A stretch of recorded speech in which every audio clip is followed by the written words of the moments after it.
Good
evening, and welcome to the Guild of Icons. Everyone's back except Rosad, who sadly has, you guessed it, the shit rot. I'm gonna unmute and we'll say hello to everyone. Hello to everyone. Nope. Let's try again. Nope. Okay. I'll do it manually. It's fine. It is fine. I'll do it Hello. Happy birthday to you. Happy birthday to you. Happy birthday to Nick. Happy birthday to you. I'm just going to ban all of you. Did you get us rocks? Are you going to get us rocks? I'm going to get you some rocks very, very quickly. Yeah. Yay! Hello, room. So, yes, we are joined by pretty much everyone with the exception of Rosad, who unfortunately seems to have caught this this fantasy norovirus that's going around, and will be spending all of their time confined to the cabin. Now, it's not a virus. No, I mean... just out of curiosity, no. Why is Leggy's frame got off at the bottom? That's a really good question. It shouldn't be. I don't know, it just fucking is. I'll deal with that some other time. I probably just need to re-export it or something. Did you accidentally resize that instead of someone's camera? It's quite possible. That happens a lot. But it could be that the export from Inkscape just didn't work. Anyway, who would like some inspiration? I would. All right, Bree. You already gave me Give one. me a recap of last session. We got on a boat Good to start. an island so remote, nobody but Johnny Depp had it. Sorry. Yeah? We got on a boat.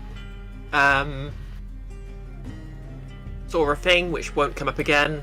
We're not coming again at all. Mhm. In the distance, Mhm. looming. Mhm. Fought some harpies. Brad had kept some harpies as as adopted harpies as children, because that's just what you do these days. And it's going to be a smooth voyage and nothing's going to go bad. I think that sounds about right. I want to bring up that child care and adoption services are not provided by Guild of Icons. You're going to have to find something else for that. Are there any benefits provided by the Guild of Icons? Nice. Yes, but maternity leave is not one of them. Okay. But how about Corin? I think Cora just left. I think she resigned from the Guild of Icons temporarily to have kids. That's how bad the situation is in Caracalla. The labour situation is awful. Literally the labour situation in this case. So, other things that happen is you fought some harpies in the mist, and you killed some harpies in the mist. You used a feather token to stop a boat all of a sudden, which that surprised me. And yeah, Grounded Grounded killed their mother and is now pretending to be their mother when they inevitably hatch. Partial through right of combat. Yeah, it's fine. It's totally ethical. And yeah, you continue on sailing towards the magical university of Cant Law. Because if you can't law, then you can magic. I don't know. I don't think they've got a slogan. But yeah, you've been in the waters for about a week now.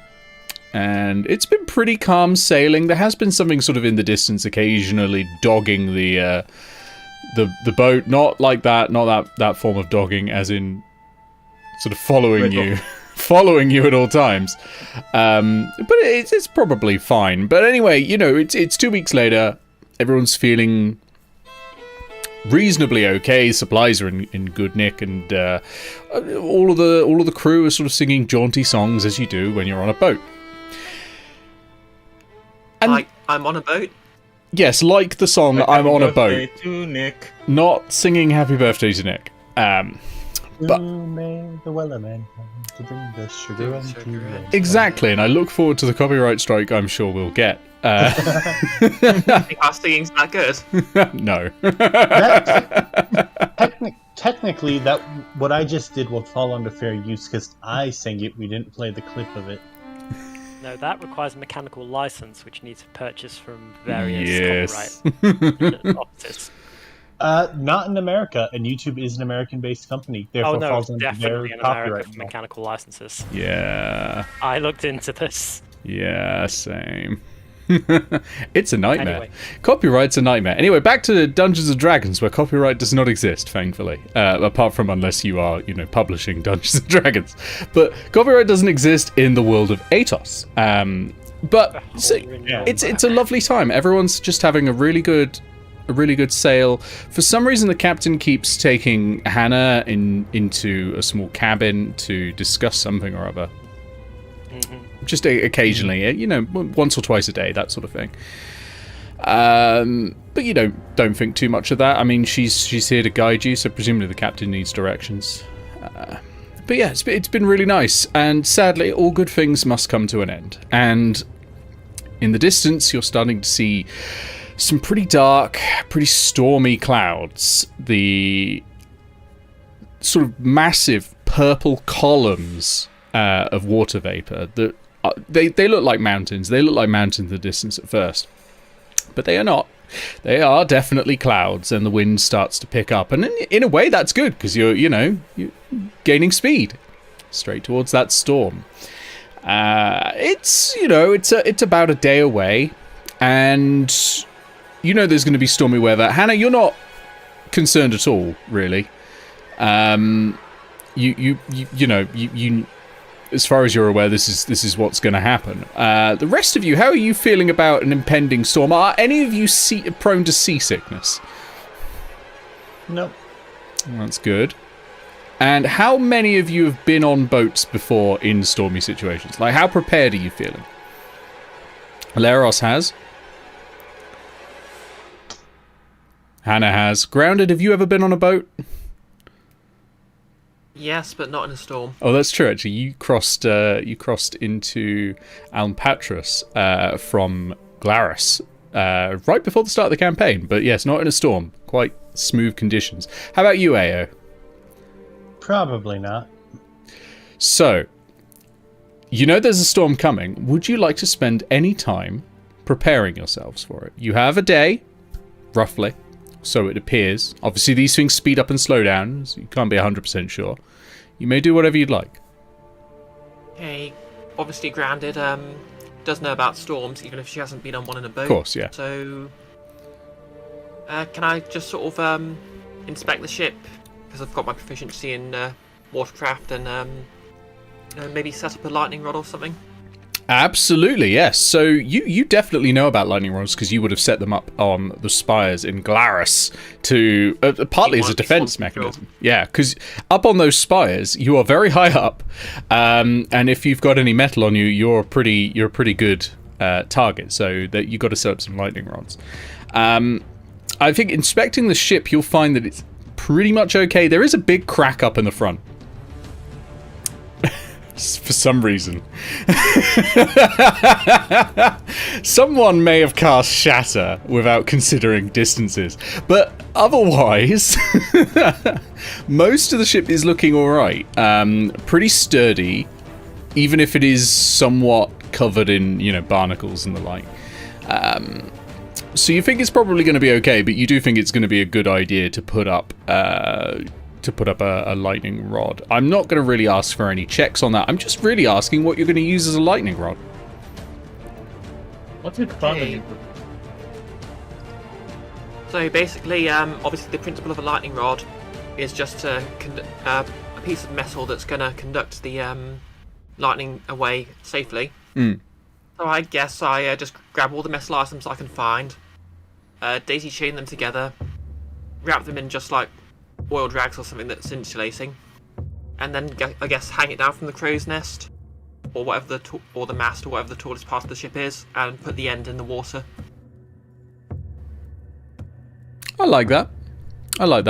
So that's going to take a little bit of time. I think you're going to find enough metal on a ship for that sort of thing. I mean, at the bare minimum, you could probably find a chain that will save you a lot of work for all of this. Yeah. So I think I that will help with attachment. Okay. Attaching stuff. Yep. So you attach that, and you're wrapping them in oil-soaked rags. Did you say? Wait, maybe is there something else?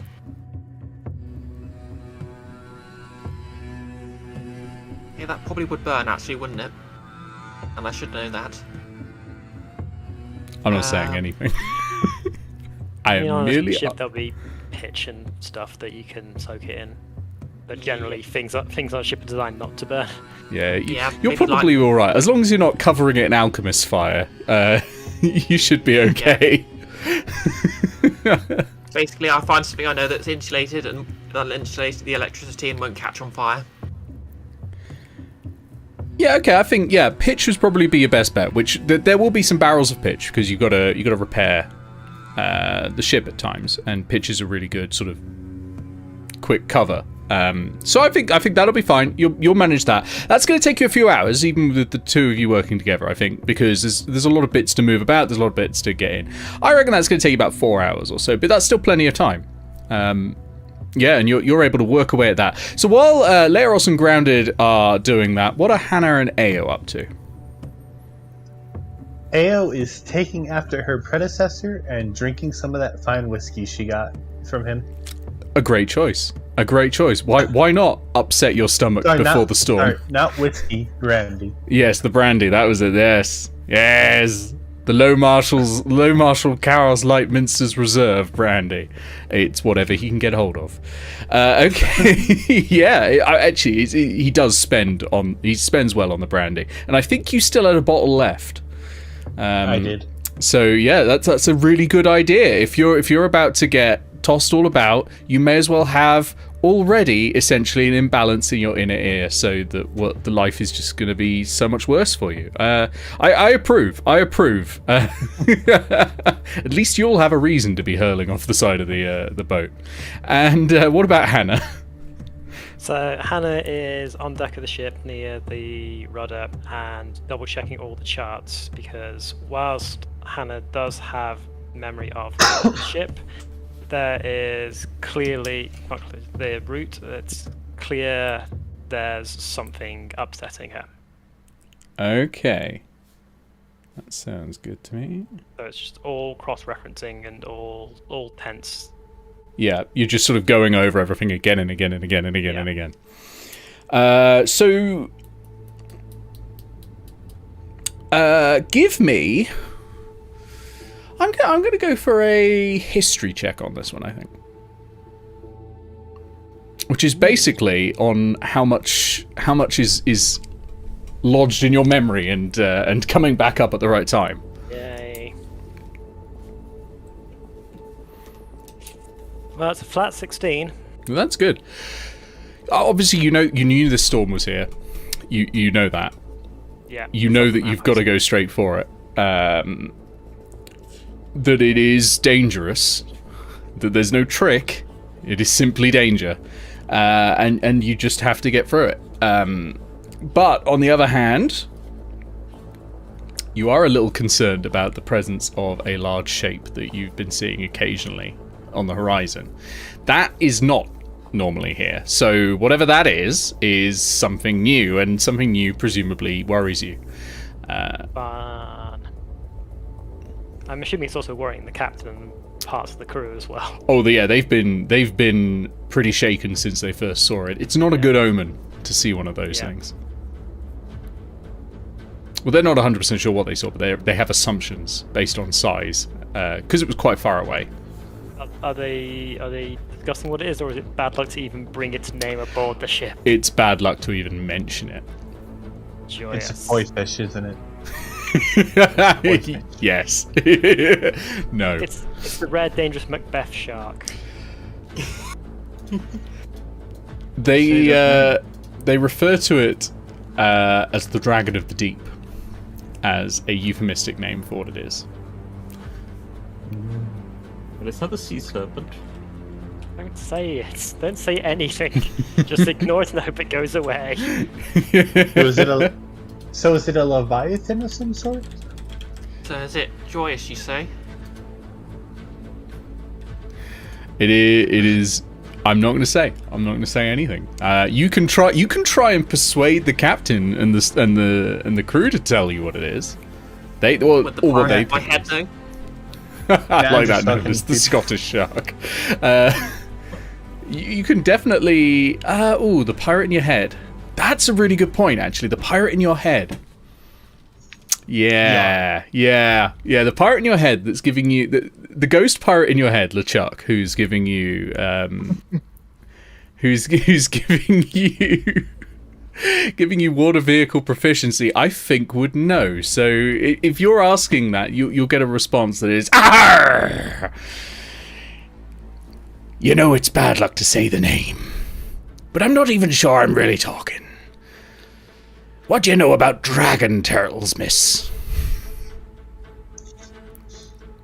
I've never seen a dragon. I think I've seen a turtle. Definitely never seen them both at once.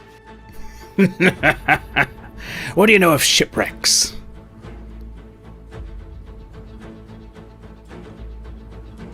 I've seen a wreck. Seen a ship. Definitely seen a shipwreck. And you ever heard of ships just completely disappearing, leaving nothing behind at all?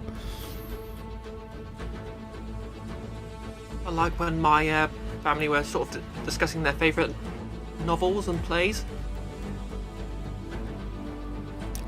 Not at all like that, no. I love Grounded's interactions with the voices.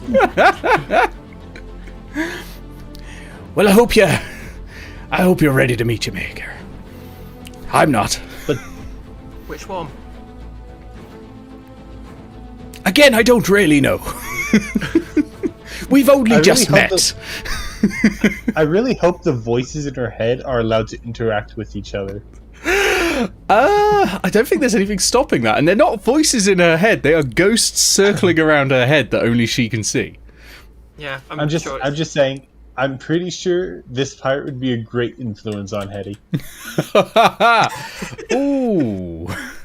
You know, I think they would be able to interact. By the time we get Hetty back, I'm imagining Russell it like will not be able to recognize her. I'm imagining it sort of like the MGS codec that they occasionally interrupt. And occasionally it'll turn out that the lawyer is actually the pirate, not the pirate, the doctor wearing a disguise. I know you've normally got stealth expertise, but I assume the ghost for stealth proficiency in your head is just like, Colonel! I'm sneaking around! The real question is the lawyer wearing sunglasses?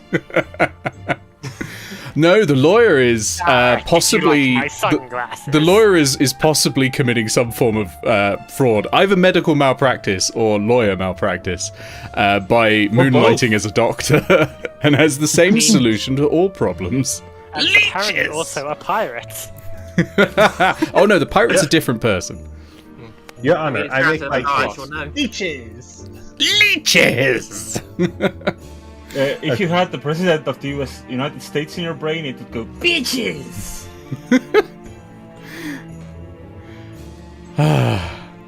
Alright. It's a band. I know, it was just... Oh.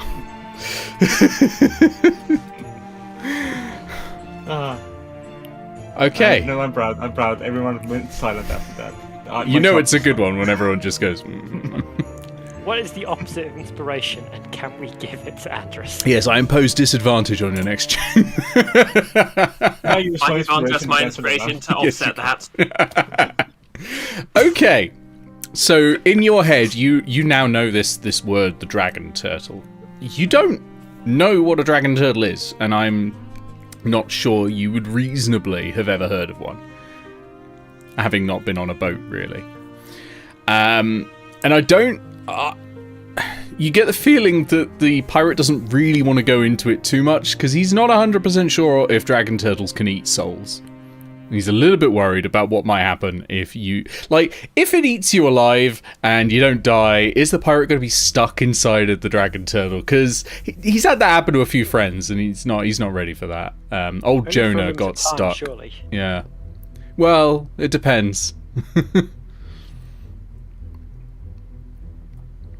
Imagine Okay, I'll just walk having up to your the ship captain. completely intact inside an animal. You walk up to the captain. And I say, "Oh, Captain, what's a dragon turtle?" He goes white. Everyone... Sailor music stops, okay? Everyone looks straight at you two. And there is a little bit of muttering in the background, a little bit of muttering, and they're like... What? She said the word, And the captain's like, here. You keep your mouth shut. You don't want to be summoning it. It knows when it's called.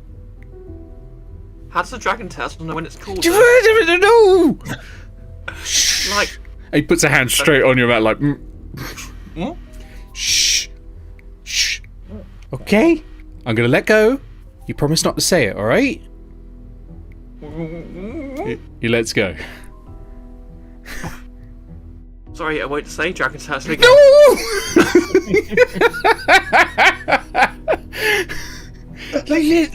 Look. Do we have enough lands to tap for summoning a dragon turtle? Call it Davy or something, I don't know, but... What's a Davy? It's a magnificent beast, a truly terrifying monster. Can I see it? I mean, you might see it soon enough if you keep saying its bloody name. And why don't you say so? Nope. No!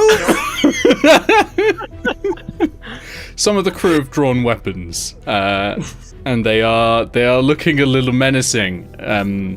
And you hear a muttering. And Glarus, I think you're near enough to see all this as well. Eao, you're probably in a cabin drinking at this point. I'm wondering why the music stopped. Yeah, you were listening to the shanties and getting drunk, and you're like, what? So if he runs the stairs, he could play Wonderful for you. Yeah, Ruz isn't ill. Ruz has just been confined to a cell because they wouldn't stop playing Wonderwall. Basically, you can see people looking like drawing weapons and looking very scared, like they'll do anything to stop you saying Dragon Turtle again. Glarus, you've seen this as well, so you can step in any way if you want. Or stand aside and just let them kill Grounded. And Grounded, of course, you've noticed this as well. You can, of course, continue in your current tactic.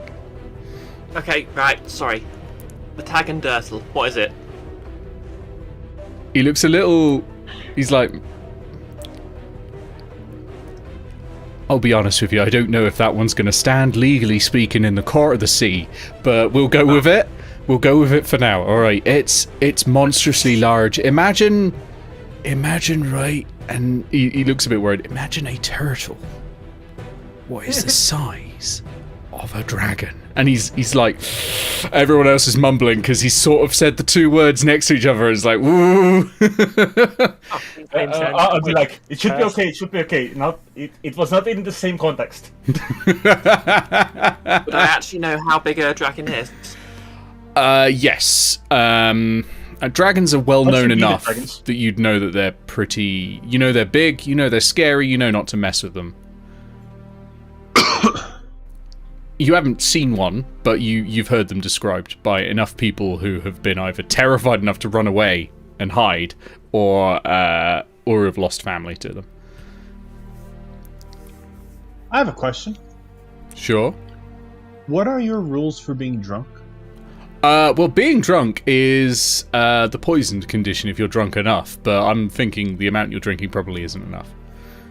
I don't think, that really matter, but my brooch. Well, yes, go ahead. You've got the poisoned condition. As far as the rules for your particular brooch work, you have the poisoned condition. Well, as if you have been poisoned. I forget the exact wording on the brooch. It does stuff when you have I am poisoned, but I don't take the negative effect from it. That's it, yeah. But you have the status for the benefits, I think, associated with the brooch. Yes. I completely forgot I'd given that to you, and I wrote that myself. That's terrible. Mind you, I forgot. Sadly, we don't have any of the bonus features from it, but... I am thinking of giving the first one out and maybe next level up because of how slow the leveling up has been once you hit level 5, which is intentional, but I might start dropping in the bonuses. So yes, you are poisoned for the sake of your brooch. Yes, absolutely. So Grounded, you're talking to the captain, and the captain's like, all you need to know is it's huge, all right? It eats boats, all right? And you don't want it anywhere near you.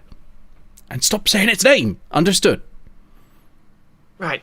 I will not say Dragon Turtle again. Okay. Can I have seen that come and just gone choosh? I don't think you're near enough to do that. I mean, I am near the captain and talking, marking the chart, so... Yeah, that's true. Okay. I suppose I'm a bit clanky, though. Actually... Not that clanky, but still. I don't have a penalty to stealth thanks to armor. I tell you what, I will allow it, but with a consequence, and I won't tell you what the consequence is until you try it. Just casually marching a Grounded away. Okay, so because that happened, Grounded, when you burst into the captain's cabin to ask the captain about that, Hannah had a top off.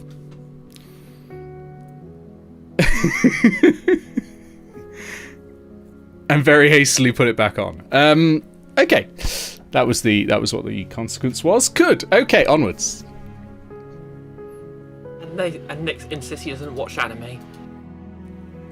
I don't. What reference is this? I have no idea. I'm just now slightly scared. Okay. Basically all of them. Okay, fair enough. Well, with that, is there anything else you would like to do before the storm hits? So you've still got plenty of time if there are any other preparations you would like to make. But if not, we'll jump straight ahead. Sounds like everyone's good. Excellent. Okay, so I'm trying to remember which one of the party stole money from my church. that'd be Or the Ruzad, opposite side- who's the currently opposite in side the of my brig, church. Yeah, playing Wonderwall. That is the case, yes. It would be rude to steal from the party while they're not here, so let's, Okay. let's just worry about that later. His bagpipes. I mean, it's only 64 gold as far as I remember. So we'll cover that at some other point, but know that I have not forgotten you, player who is not currently here, and character who is not currently there because of this. Revenge will be mine. Okay, so I'm gonna set the scene for where you are when the storm hits. Actually, tell you what, each of you tell me where you are on the boat when the storm hits. So we'll start with Eao. Where would you have put yourself? Probably, assuming nothing's happening in the captain's quarters, I'm probably splitting a drink with the captain. Okay, you're in the captain's quarters splitting a drink. That's great. Leros, whereabouts are you? I do have a bottle of rum still that I haven't finished, so I'm gonna go and offer that as well. You're in the captain's quarters getting drunk as well. Excellent. Grounded, whereabouts are you? I'm tucking my eggs in. You're tucking your eggs in. Okay, hold on one second. Okay, cool. And Hannah, where are you? Probably to make it easier, I'm also going to be below decks as well. Seeing as everyone else seems to be, and that puts us all in a similar position. That Okay. way, all the horrible things can happen while we're not there. Everyone, with the exception of Ruzad the Blasting, is below decks. Ruzad the Blasting has managed to break out of the brig, has climbed up the mast, has tied himself to the top of the mast, and is currently playing just the loudest possible rendition of Wonderwall on the bagpipes as the storm comes towards him, with the biggest smile on their face as the storm up next to the lightning rod. I would like Yes. to say, Ruzad did not break out. Ruzad blasted out. blasted out, yeah, thunder wave, and the brig is just smashed, and so are his feet, unfortunately. No one heard it. No one heard it, unfortunately. Everyone was too drunk. Okay, so you hear a loud crack of lightning, and it strikes the sea, and the wind whips up, and the boat starts to lurch around, okay? Mechanically, just to explain this, what we're going to do is we are going to run this as a skill challenge. So you have to... I'll basically throw things at you. You lot decide as a group how you're dealing with this. You have to deal with this so that the group passes, not just you. The group success... well, I'll then decide if a check is needed or not, but we'll notch up successes, and the number of successes improves your situation at the end of this storm. So get as many as you can. Don't worry, you can't physically die from this bit, but you can later. So definitely get some successes if you can. If you can. Right. The first big problem. Not only is there a loud crack coming from outside the boat, there is also a loud crack coming from inside Grounded's quarters. As a long line appears along two of the eggs.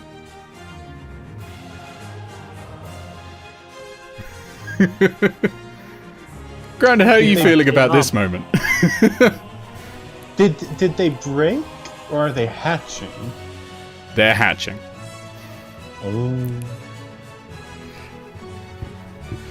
So this is about to get more difficult. Okay. Right, first of all,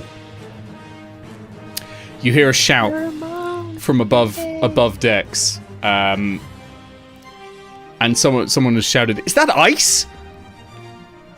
God, that's ice. Someone get the captain. Someone runs down, bursts open the door, and shouts, iceberg! At the captain. The captain just jumps right up, falls over drunk. Yes, someone had too much. Hits his head and passes out. What are we doing?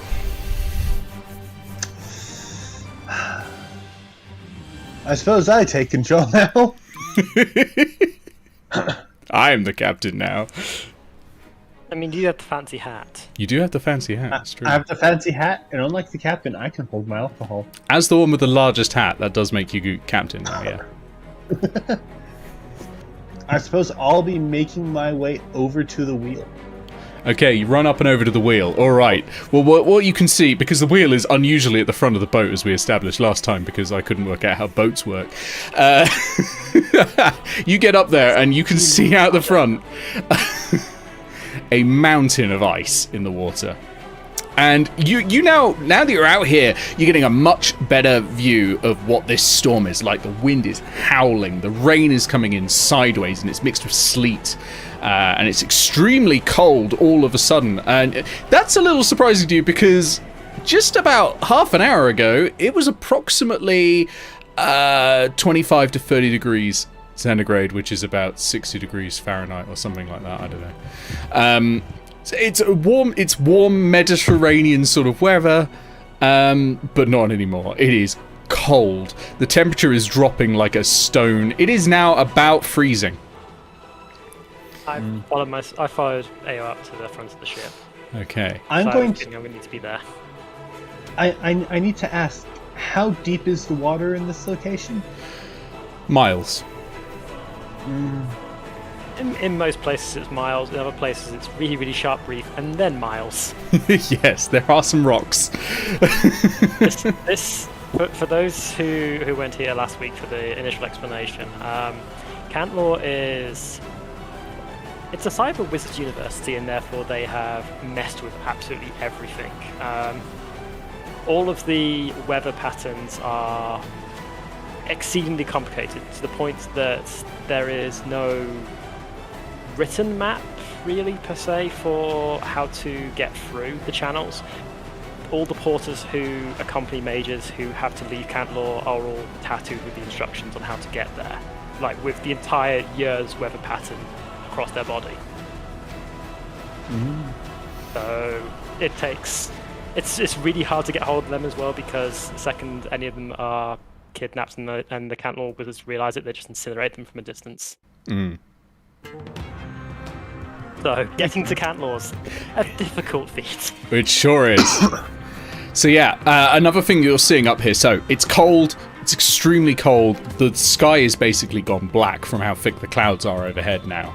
And the rain and the sleet is lashing in sideways, and there are these bright flashes of lightning and forks coming down. The waves are high and washing over the side of the boat, but in front of you appears to be a mountain of ice. And you're not sure if it's heading towards you or you're heading towards it, but you're definitely going to hit very, very soon. What's the plan? Okay, I think I have a plan, but it's stupid. So if anyone else has a smarter plan... It's D&D, of course it's stupid. I will have followed them as well. Yeah, I think all three of you probably have followed up. Granted, you're probably still dealing with cracking eggs at the moment. That doesn't sound right, but you're not cracking eggs. You're making an omelette. Not the egg cracking I had in mind, but okay. So, like, all the kids are trans. Anyway, you are dealing with hatching harpies. That won't take too long. You will be back up and available for everything else. I actually had a dice roll for how many rounds in this was going to happen, and it happened straight away. So you'll be up very, very soon, but you might need like a sling to put them in or something. Something like that. Okay, what's the stupid idea, Eao? okay, since I'm not sure if we're heading towards the ship at a high speed, or the iceberg at high speed, or it's coming towards us. Mm-hmm. My plan is to try to slow us the best we can by turning the ship sideways and hopefully trying to go around it the best we can. Okay, so just And slamming the wheel. Yeah, and if we get too close to the iceberg, we can slow ourselves down even more by basically firing the cannons into it while we're close to it and using the blow as like knockback to help Does the slow ship us have down even cannons? more. Ship doesn't have cannons? I can't remember if the ship had cannons. I'm going to roll a d20. Higher than 10, it has cannon. I believe it's a smuggling vessel, so chance of cannons pretty small. But No, it does not have surely cannons. Surely a smuggling vessel might want cannons just in case, you know? I will say, I've seen though, in- if you want a It does cannon slow for the ship down. one thing, you have a Rosad the Blasting. Yeah, we could thunder wave at the iceberg and use that as basically blowback to slow the ship even further. I will Comes allow down it, but to one of you is going to need to go and untie Rosad. Who's up on the Granted, mast, you can climb constantly out, bagpiping. Grant's not here. I'm just looking over at Leon and going, I'm busy here, and I think Granda's become a mum, so that leaves you. Neros, my friend, do me a favor. Okay, you start climbing up, and the first thing you notice, Leros, as you get higher and higher up, is just how cold this wind is. Now, anyone else? Never noticed it. Anyone? No, you notice it, but anyone else, I would be having Constitution saving throws or taking some serious pain. You're wearing a magic ring, A ring of warmth. the yes. Ring of Warmth, which you got in Baboonmas last year. It's been almost a year, and you've not been able to use it. Finally! Finally! My time to shine. Yeah, you're not. I mean, you're feeling it. You know it's cold, but it's not affecting you in any way. So yeah, you're able to just keep on going, keep on going. It is wet, so it's a bit slippery, but I think you're okay on the way up to get Rosad, and the two of you are able to come down. You know, Rosad's got a bit of rope that you can use to sort of lower himself each time. So they're able to do that.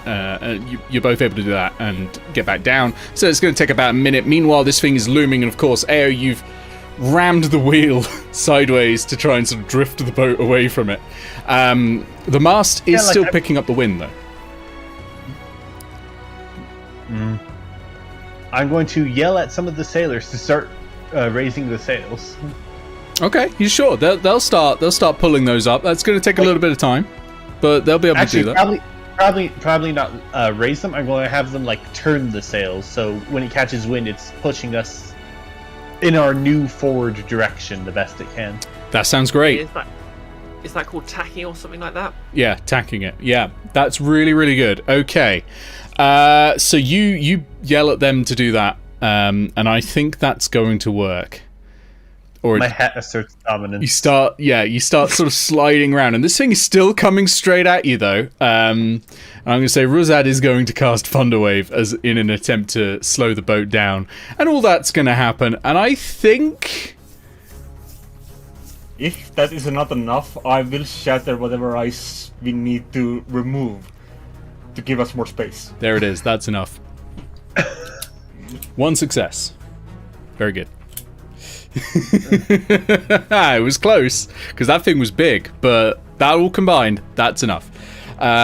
Okay, well done. Over to Grounded. Grounded, you currently have in your hands two perfectly healthy and perfectly angry baby birds, basically. Well, sort of. I suppose they would look like baby humans with bird legs, bird feet. I'm not 100% sure what a baby harpy looks like. I'm thinking kind of a cross. It would like have the bird lower half and the bird wings, but because they're babies, they don't have feathers yet. Yeah. So you got two of those. They would just look like baby birds, to be honest. Yeah. Yeah, Horrifying, probably. Yeah. horrifying, scary dinosaurs. Yeah. So you have I two thought screaming children. I mean, wouldn't they just be nest bound and need to be brought food rather than needing to be carried around? That is true, but it is a storm, and I can't guarantee the integrity of any part of the ship. I thought Nick, you the monster. most I am a monster. Yes. Okay. I basically just sort of use my own tail as a papoose, just to hold them up against my back. I like that. That's That'd work, sweet. right? Yeah, no, that's nice. Okay, second success. No dead babies. Good. Onwards. Didn't have to roll on the baby negligence chart. Okay. Okay. Question, Nick. The iceberg, was that in the charts that I read? Is that expected? Yes. Or... Yes. Okay, fine. Well, you know that there are ice flows that float around this area. You know this area is icy. It's not unusual to find them. They're not really very chartable because they float around. So it's not where you would be necessarily expecting it, but you would be expecting things like this. Okay. It's not like someone purposely knocked us off course and everything's now wrong. Okay. No, nothing like that. You're still on track. All the landmarks seem to be right. Well, there aren't many landmarks. There's not much land, but soon as visibility, well, as you approach your destination, you'll start seeing things are roughly where they should be. With everything on track, then I'm going to try and rouse the captain back to consciousness. Okay, that sounds good. How are you planning on doing that? First of all, I'm going to make sure he hasn't injured his head Oh, he after has. falling over. Yeah. Okay, hopefully nothing in the way of major concussion though. So putting him into hammock and making sure his head's okay, and then making him purge the alcohol. Yeah, he's had a bad bump. He'll have like a lump there. But I think he's mostly just gone unconscious because he's very drunk, more so than anything. It's just purely trying to get the alcohol out of the system and rouse him. So Sure. I guess that's medicine, if you want to roll as medicine. But Yep. I would like a roll of medicine, please. Just light his stomach on Would fire. a burn it universal off. antidote do that? No, wait. do we have any coffee? Do you have any Can coffee? you, Yes, you're on a smuggler's vessel. Does that count as the universal antidote? I'm going to roll for medicine as well, first of all. I mean, we could always try Eao's famous hangover cure. It worked with a monkey. First of all, does a 17 do anything before they start trying to shove things down this guy's throat? A 17 has identified that he's very, very drunk, and you're prepping up coffee. You've got some herbal mixtures that you know work pretty well as basically as hangover cures. You're not 100% sure if they'll remove drunkenness, but they work as hangover cures. You know, someone you met once in a village called Henstock sold you a bunch of herbs that work really well for this sort of thing. But it's not really working for drunkenness. But when the captain wakes up, they may well have no hangover at all, which would be wonderful. Huzzah. I will say I do have a drunkenness cure, and it has worked before. I'm going to hand you a very fancy, ornate bottle with some slightly viscous liquid inside. Oh my god, is this the soaps you stole? It worked with the baboon. It did work with the baboon that was drunk. I think he's going to be fine. You can have this back if you want, or I can keep it for safekeeping. I guarantee instant success will have our captain back. I will say that your character has no idea it's soap. I mean, you'd be able to smell it.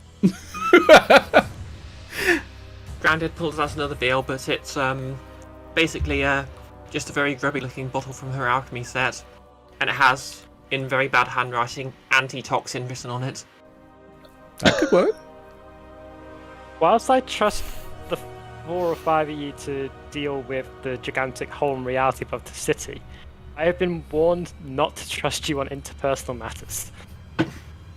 I'm offended. Why would Trust with Merifrith big say things. this? Trust with big things, don't trust with small things, was what I was told by... What's the wizard's name? Merifrith Winifrith. Merifrith Winifrith. And I believe that's exactly what Merifrith Winifrith has told me about this group. He absolutely would say that. And like at some point I have probably told people that I do have a vow of honesty thanks to being a paladin. Hooray.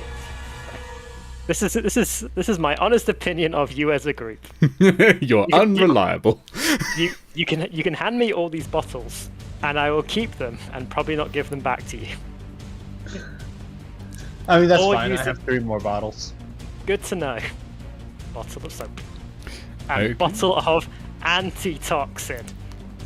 Hey, I spent the alchemist ingredients. Is it actual Anti-Toxin? yeah, it probably is actual Anti-Toxin, to be honest. You know, granted, does have proficiency with an alchemy kit.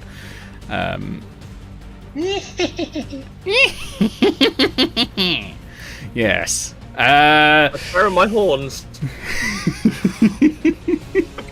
The disguise kit is failing. Oh god, you've been a human fighter all along.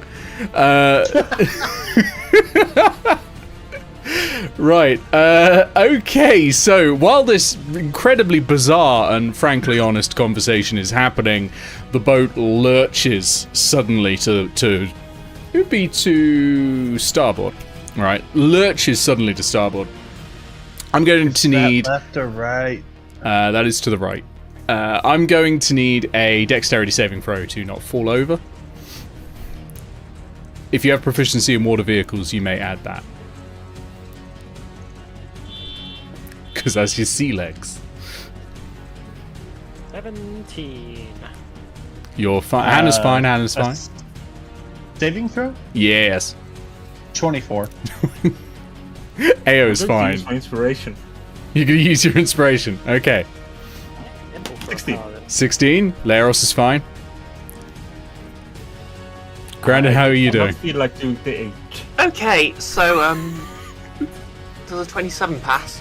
Yeah, 27 passes. Everyone's fine as the boat lurches. I would have assumed that Grounded would have auto-passed given her boots, the ones that let her walk on walls and stuff. No, they are not gluey boots. They just let you walk on walls.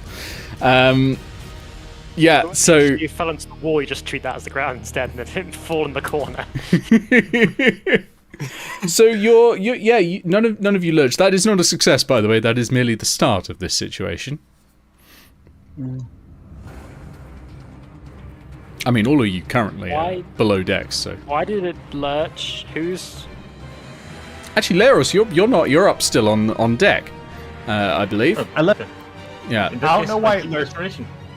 I don't know why it lurched. I left Johnson on the wheel. He seemed trustworthy. He probably is.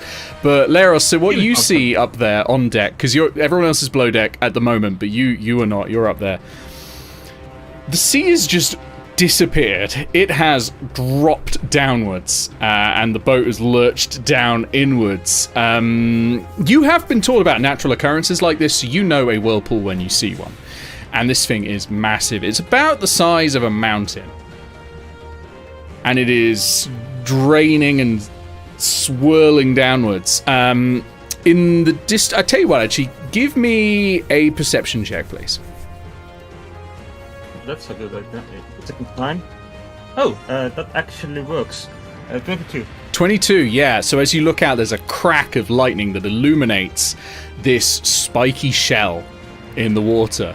And it is on the other side of the whirlpool, actually. But it is there. And it is there. And again, you're not 100% sure what it is, but you've heard the word dragon turtle now. I also heard the word Davy. You did hear the word baby. Davy. Oh, Davy. Sorry, I thought you've probably heard the word baby. Sure, yes. Other words in Laeros's dictionary do include. But yes, no, you heard Davy. So you think Davy's out there. Although you did hear the word dragon turtle said about 8 times. Yes. Mostly by Grounded. 2 words. I do hope that baby is in Laeros's vocabulary. I don't want to have to give him the talk. Oh, Grand's already done that. Yeah, actually, I'm pretty sure someone has given Glarus the talk before. One fact is, like, Glarus has been active in the past. just hasn't conceived any children. Didn't realize the activities that Glarus has been up to might result in children. It never stayed in the same timeline long enough. As far as Glarus knows, Glarus. God, baby Glarus. Hang on, I'm making a note. So yeah, there's a giant whirlpool. What do? I am going to do my best to alert everyone of the situation. To be honest, they're probably aware of a situation, and probably, I would assume some of you are coming up onto the decks after suddenly being lurched off your feet. So you'll probably meet them halfway. on the way down. I will also mention Davy. Okay. Dragon turtles look like. They look No, like Davy. they look like turtles that are the size of a dragon. They are monumental in size. They really are. They're officially gargantuan, which has no upper limit to size. They are. I mean, some of them are as big as mountains or islands. That's thing have been mistaken for islands before, and they are just huge, just beyond huge. That is terrifying. Mmm. And how big is this one? Well, I don't know, you had above 20 on your perception. I'd say that you'd get a good guess of this. You'd get a good guess of this. It was far away, so it's not going to be 100% accurate. But you reckon this one, probably in length, like from head to tail, is about 200 feet. Well, actually, natural 20. Imagine that. Yeah, so it's That's bigger it's than big. our boat, yes. Yeah, it's bigger than the boat. Okay. And my, what big teeth it had. Wait, Really there's interesting a that giant there's a turtle. whirlpool between us and it. Sorry, what was A rather that? large whirlpool. What was that, Brie? Wait, if it's a turtle, would it even have teeth? This one does. Oh. This Don't one need definitely hundreds. does. Woo! And what a large amount of piercing damage it does, looking at the stat block. Oh, yes. So yeah, what plan? What plan, how do? Well, first getting out the whirlpool is probably a good idea. That sounds great.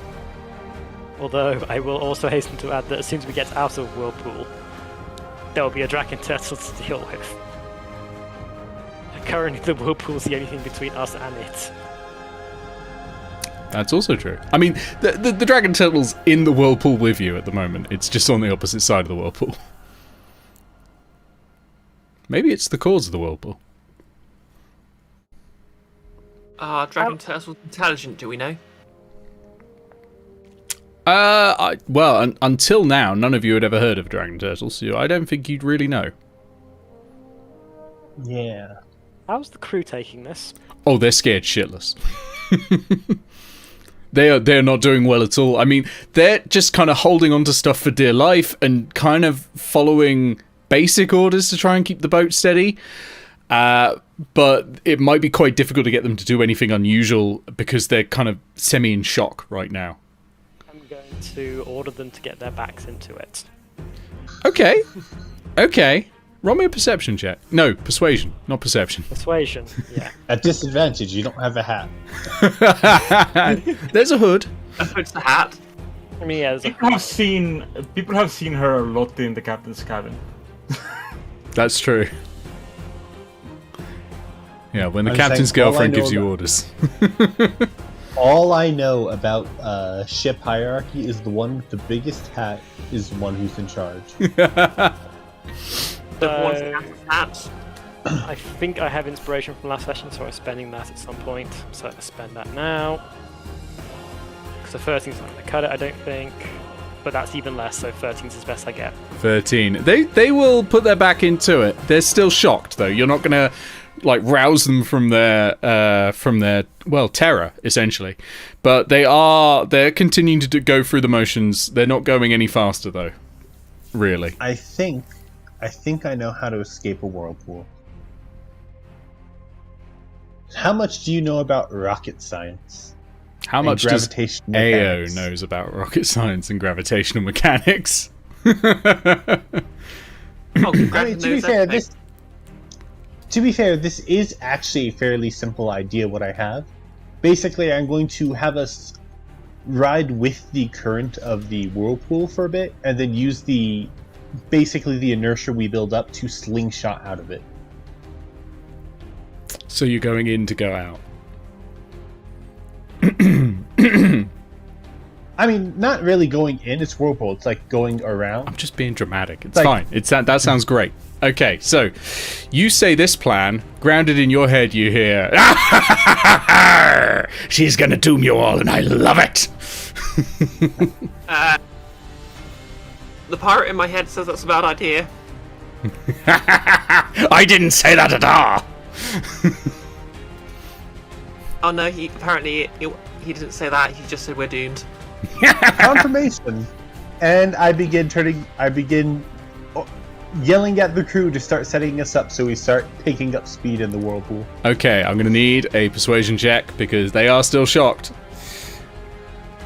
But you do have a big hat, so do it with advantage. I cast minor illusion to make the hat look bigger. Yes. Yes, you may. Persuasion, you said? Yeah, persuasion check.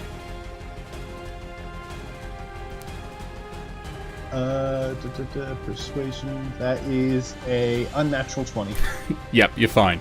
They sort of snap out of it. Like, They are Right. in awe of my hat. the massive hat has, given They them an see order. nothing but the hat. This is what they've got to do. Yeah, the big hat has told them. So they're getting to it, and you're picking up speed. Big, I like the it. big hat is the sailor equivalent of T-posing. Yes.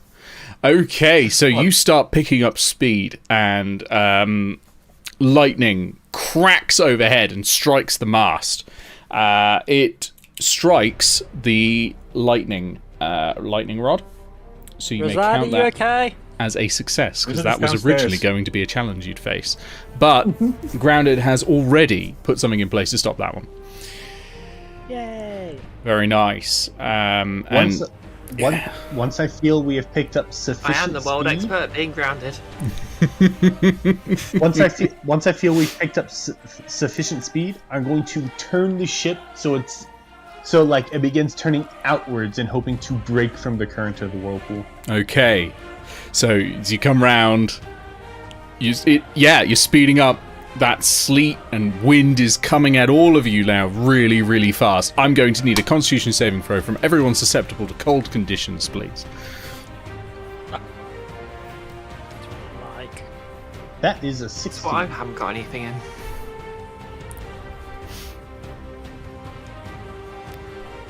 You need higher than or equal to a 10 to pass. dead on 10. Hey, I pass. I'm gonna burn my inspiration. Okay. I use low DCs when it's something that might come up a lot. You know what's really funny? Yeah. So first time I've rolled a 9. This time I've rolled a 5. Oh, I'm afraid That's you serious. are going to take. That's the wrong size of dice.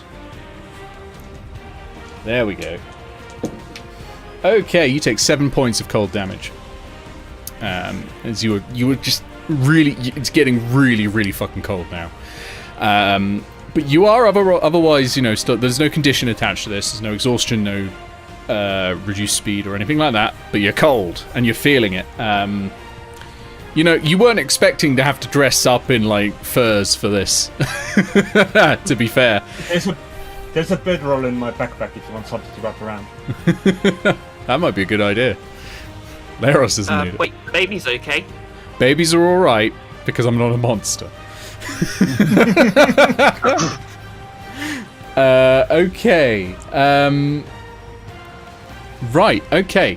So, the ship turns and it crests the edge of the whirlpool and tips over forwards as it comes. So you were basically pointing up, and then you went ooh, boof at the front. And you are just outside of it, but it is still pulling you back. So you've got to get some distance. You've got to get some distance, or you'll be back straight back in. What do? Okay, sorry. Can you explain that last part again? You need to My get some mind kind of distance, or went- you'll be pulled straight back in, like being on the I mean, edge of at a this black point- hole. I mean, at the this point, event horizon of a whirlpool. at this point, I think it's a matter of positioning our sails so we catch some of this wind. That's great. That sounds great. The sleet is getting heavier, and is now turning into... Sorry, I'm just marking another success. Turning into hail. And the hail is the size of a goblin's head. Thank you to Keith. Hail the size of a goblin's head punches into the deck. And it hit, actually, dexterity saving throw from all of you to not get hit by all this, because this hurts. This is pummeling. And it also hits the mast, and it also perforates the sails. This isn't just because you're trying to get away. This was actually the next thing on the list. That is a 15. 15, you're fine. Oh, have we lost Bree? Brioche took too much damage from that. Yeah, That was took too much important. damage. Let's go to the oopsie screen briefly.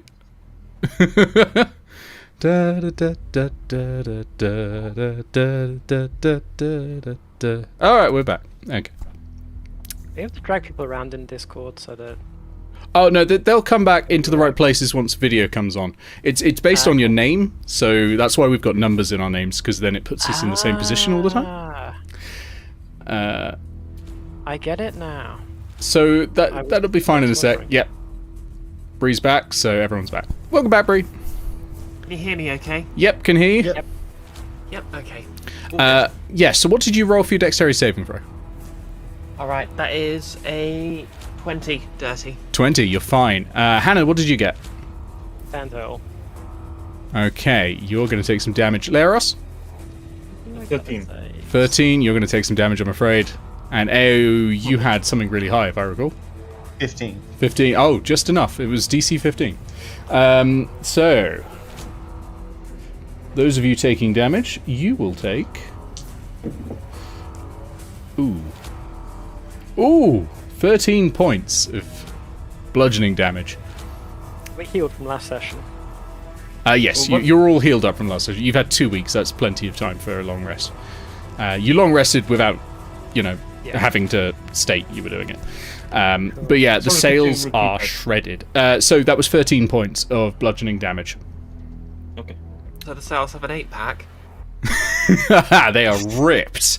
They are ripped, actually, and shredded. Also, I don't know where Ruzad has gone at this point, but he's somewhere. Is he still Waiting. tied up next to the lightning rod, just singing Wonderwall? No, they came down. They came down with Okay. with Leros, but Ruzad's somewhere. Right. Waiting. Seeing as parts of the sails are ripped and we kind of need them to get out the whirlpool, I'm going to grab some of the patches used to repair sails and try to climb up the sails as they're being unfurled to start doing repairs. Okay, as you're climbing up, are you doing this in... What armor are you wearing at the moment? I'm wearing a breastplate which doesn't have a Okay, well that's dexterity alright. penalty. No, that's fine. It's the heaviest armor I can wear that doesn't have a dex penalty. because That's I'm fine then, yeah. not as You'll be able to get up there reasonably easy. It's cold. Everything is cold, and it's even colder when you're up there. So I will need another Fine, Constitution saving throw. It's fine. I'm immune to pneumonia. You're immune to pneumonia, yes, but not to frostbite. Freezing to death. Yes. No, I'm immune to frostbite as well, just not immune to Oh, freezing yeah, to death. that's true. Yeah. Constitution saving. throw. Yes. Constitution save, please. I should be, I'm sorry about this. I should be right back. Okay, no problem. Real quick. Yep, an 11. 11. Okay, that is enough. And you're up there. Okay, so you've got a load of fabric, and there are a bunch of rips in it. There's about 12 rips, but you just know you got to just fix as many as you can as quickly as you can, basically. What's everyone else doing while Hannah's up there fixing things? Can I just assist with that? Absolutely, you can get up there and assist. You don't need to... Well, I'll need another Constitution saving throw, but you don't need any check to climb up because you've got the slippers of spider climbing. Leros, what about you? There's probably not room for 3 people up there on the mast. I will say that. Okay. That's a In 5. that case, I'll be looking for repair material, see if I can bring anything closer to the mast in case they need more. Okay. Apologies for that. 12 points of cold Right. damage for grounded there. Yeah, I know, I've been rolling really high on this. It's just 2d8. So... I'm healing people soon, aren't I? Maybe, but you never know. Okay, sorry. Leros, what were you doing, sorry? Seeing if I can find more supplies to help prepare. That sounds great. Give me I can't get in there myself. Give me a perception check. You'll find stuff. The perception check will just be how much you find and how useful it is.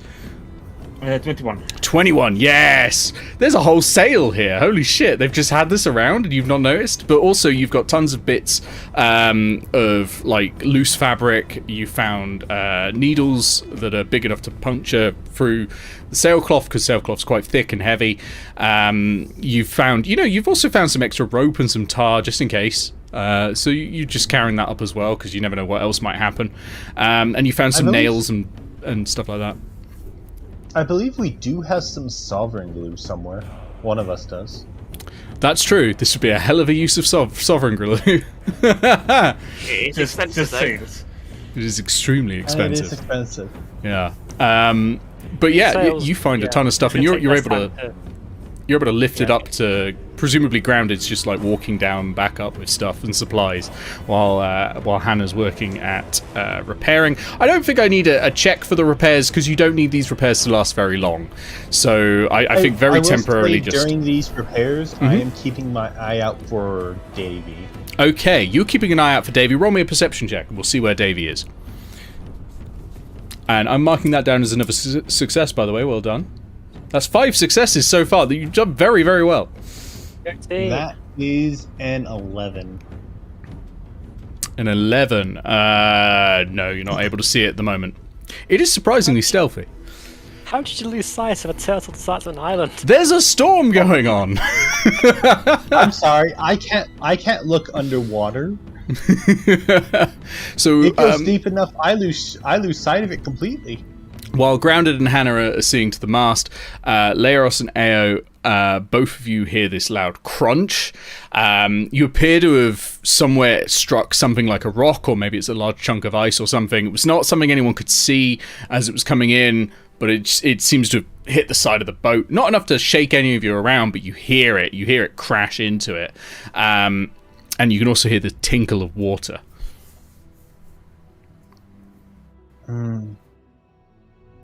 What do you do? That ain't good. I'm gonna go see if there's any repairs I can do to wherever the water is coming from. Okay. Sure. I don't think I need a perception check to find it, because you'll be able to find it by like ear alone, just hearing, just running down and finding it. Eao, you staying up on deck? Yeah, I have to do my best to keep an eye out for whatever that thing was. Absolutely. Roll me another perception check. Glarus, you find the leak that you've sprung. It's pretty large. It's about the size of your head. And water is starting to gush through now. It was probably smaller when you first heard the tinkling, and now it's sort of gotten bigger and bigger as the water is coming through, and it looks like it's going to get only worse as time goes on. What's the plan? I'm gonna go grab some of the supplies I did not bring onto deck. Okay. And you'd have found extras, yeah. Some nails, some planks. Nails, planks, bit of pitch, and that sort of thing. Okay. Yeah. Well, let's use Smith's Tools proficiency for this, and strength. How many decks does this ship have? How many? I thought you meant like dexterity for a second. It's only got 2 decks. No, like. Yeah. Okay. Like very low dexterity. If it had more than 2, there would have been a very obvious solution, but... No, only 2, I'm afraid. This one's quite low in the water. It's a smuggling ship. Glarus, what was the roll, sorry, for your... 24. 24. Okay. Possibly it's now stronger than it was before. You've done a really good job. Yeah, you're proud of it. You're a professional smith, so... That is a 16 on my perception. 16 on perception. Okay, you've spotted Davy, who has gotten closer now. Davy's no longer in the whirlpool and is approaching you. Done. Yes. I have a quick joke. At this rate, I will end off this trip with carpenter's tools proficiency. Yeah, at this point, yeah. I should have demanded that. I should have demanded carpenters. I'll allow smiths. You use hammers as a smith. Okay. Right. So, yeah, Davy's approaching. Glarus, do you have anything that could perhaps disorient this creature? Even slightly? Depending on how good its hearing is. None of you will know. Well, if you got something to do it, and I pull out a very ornate-looking scroll. It has like a ribbon tied around it for my bag. Okay. Does anyone speak Aquan, by the way? Just check, because it does. So, if you did, you would have heard what it was saying, is what I'm saying. Okay, I am going to do my best to figure out where its head is and shatter as close to its ears as I can. Okay, what's the range of shatter again? 60 feet, isn't it? 60 or 90. Okay. Well, you can obviously hold the spell in until it gets close enough. Would the effect of it be better because it's underwater and therefore it's got smaller mass to travel through? Thanks to the vibrations for sonic effect. I mean, to be fair, sure. Something like a grenade is infinitely more dangerous underwater than it is above water. Well, that's perfectly fine. I'll let you double the dice. Also, to be fair, this is fucking magic. So. Oh, I'll let you double the dice for it. That's fine. Not necessarily any other time you do anything underwater, but it's just I know how many hit points a dragon turtle has, and it's not going to have an effect. That's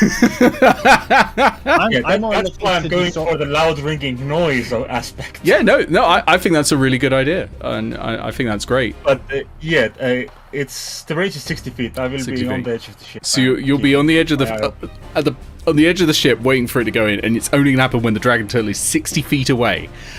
Is anyone doing anything before it gets to 60 feet away? Because that is quite a scary distance to be within range of a 100-foot dragon turtle, 200-foot dragon turtle. Okay, I've heard stories about dragons. Want to know anything dragons are scared of? No, because there's nothing dragons are scared of. Larger dragons, I suppose. That's pretty much it. Would I know anything that might ward off a dragon turtle? What do you think is the biggest sea monster you would have heard of in a desert? What is the biggest thing I'd have heard from a pirate in my head? Ah, now we're talking. Dragon turtle.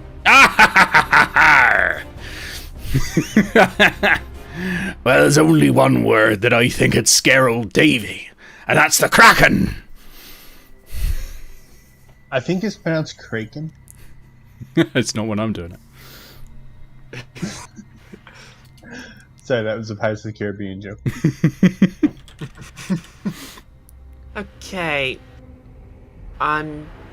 This is probably going to be a stretch, but I'm going to try and cast a minor illusion. Obviously, it only covers a very small area. But what I'm going to try and do is, I'm going to try and just make it look like a kraken tentacles poking out. Okay. I was going to say, so you know that gargantuan creatures have no upper limit to their size, but there is actually a brackets you can put to it to show how much larger it is, and the Kraken has that. It's gargantuan monstrosity titan. I think you can go for a single tentacle, sure, with a minor illusion. Makes around the side of the boat. Yeah, meanwhile, several more tentacles appear around Great illusion on there, and that one too, and that. Oh no! Oh no! I've read enough of my siblings' books of foreign. Okay, never mind. I've ruined the joke. So you know that the range of minor illusion is 30 feet. So you're doing it 30 feet away from you, I suppose, and hoping it sees it. Okay, that's fine, I think. You are only going to do 5 feet. As a safety measure, I am going to scream out another and drop something on the ground. Which shatters and will appear again at the next storm. Okay. Well, that's my Pearl of Power. Your Pearl of Power. I'm gonna get 1 spell slot back just in case. Okay, that sounds like a good idea. All right. Okay. Right, I'm just checking everything. Okay, order of this. Right. Grounded casts minor illusion, literally a cantrip, and a 5-foot tentacle appears out of the water, about 30 feet away from the boat. dragon turtle might not even see that. That's tiny. But we'll see as it goes in.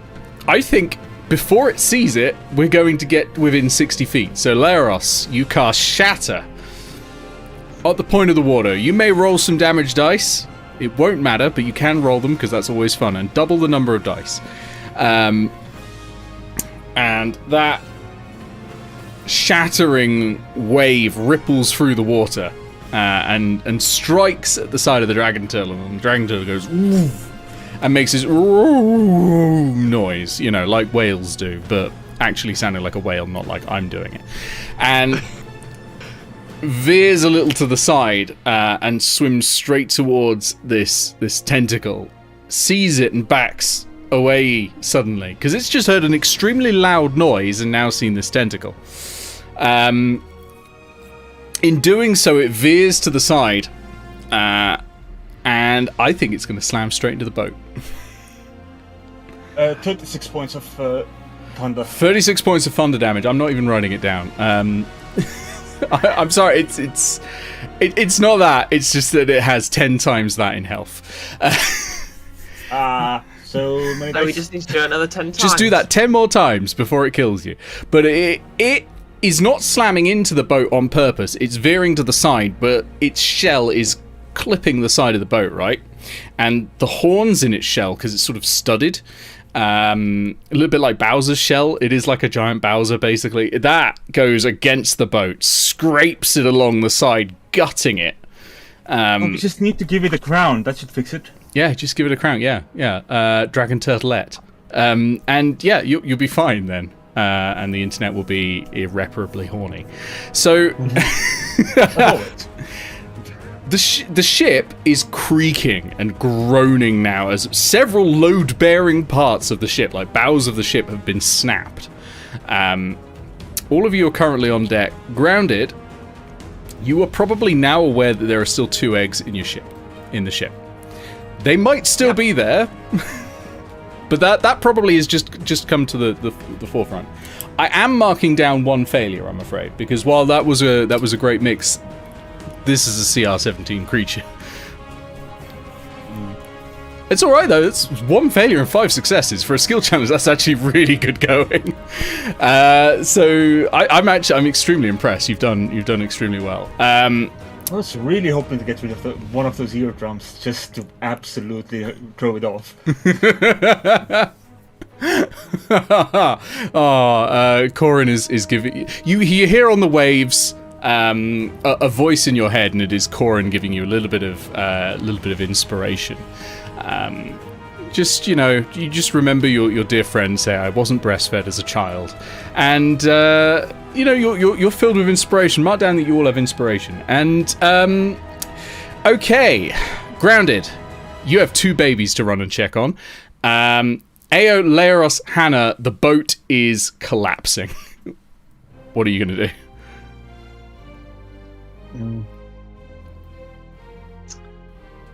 By collapsing, you mean...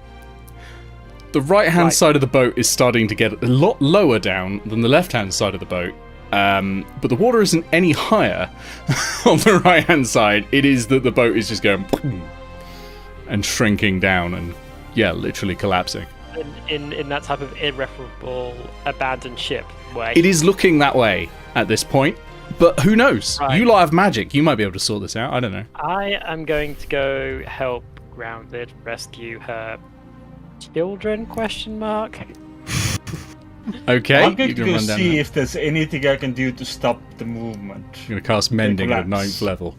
Okay, so you're going to go... I don't have Mending yet. You're going to go and see if you can prevent any of this collapse. So you get down. I'm going to say the 3 of you get down around the same time. Eao, what are you doing as well? I honestly don't know what to do in this situation. That's fair. That's fair. It's perfectly reasonable for your character to be shocked at this point, and that is absolutely fine. Okay, so the three of you get down to below one deck, and you can see that water is rushing in extremely quickly. Grounded and Hannah, you peel off towards Grounded's cabin, which is mercifully on the port side of the ship, and therefore not a bit that is currently collapsing, but it will probably be underwater very, very soon.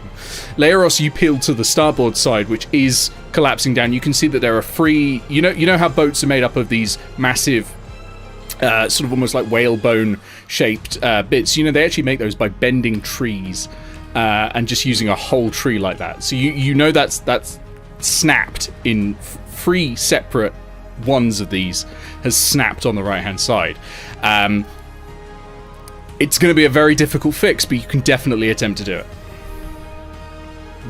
I mean, you gotta deal with this as well as all the water now rushing in. Yeah, as the well. water is smashing you. It's freezing, but you are fine.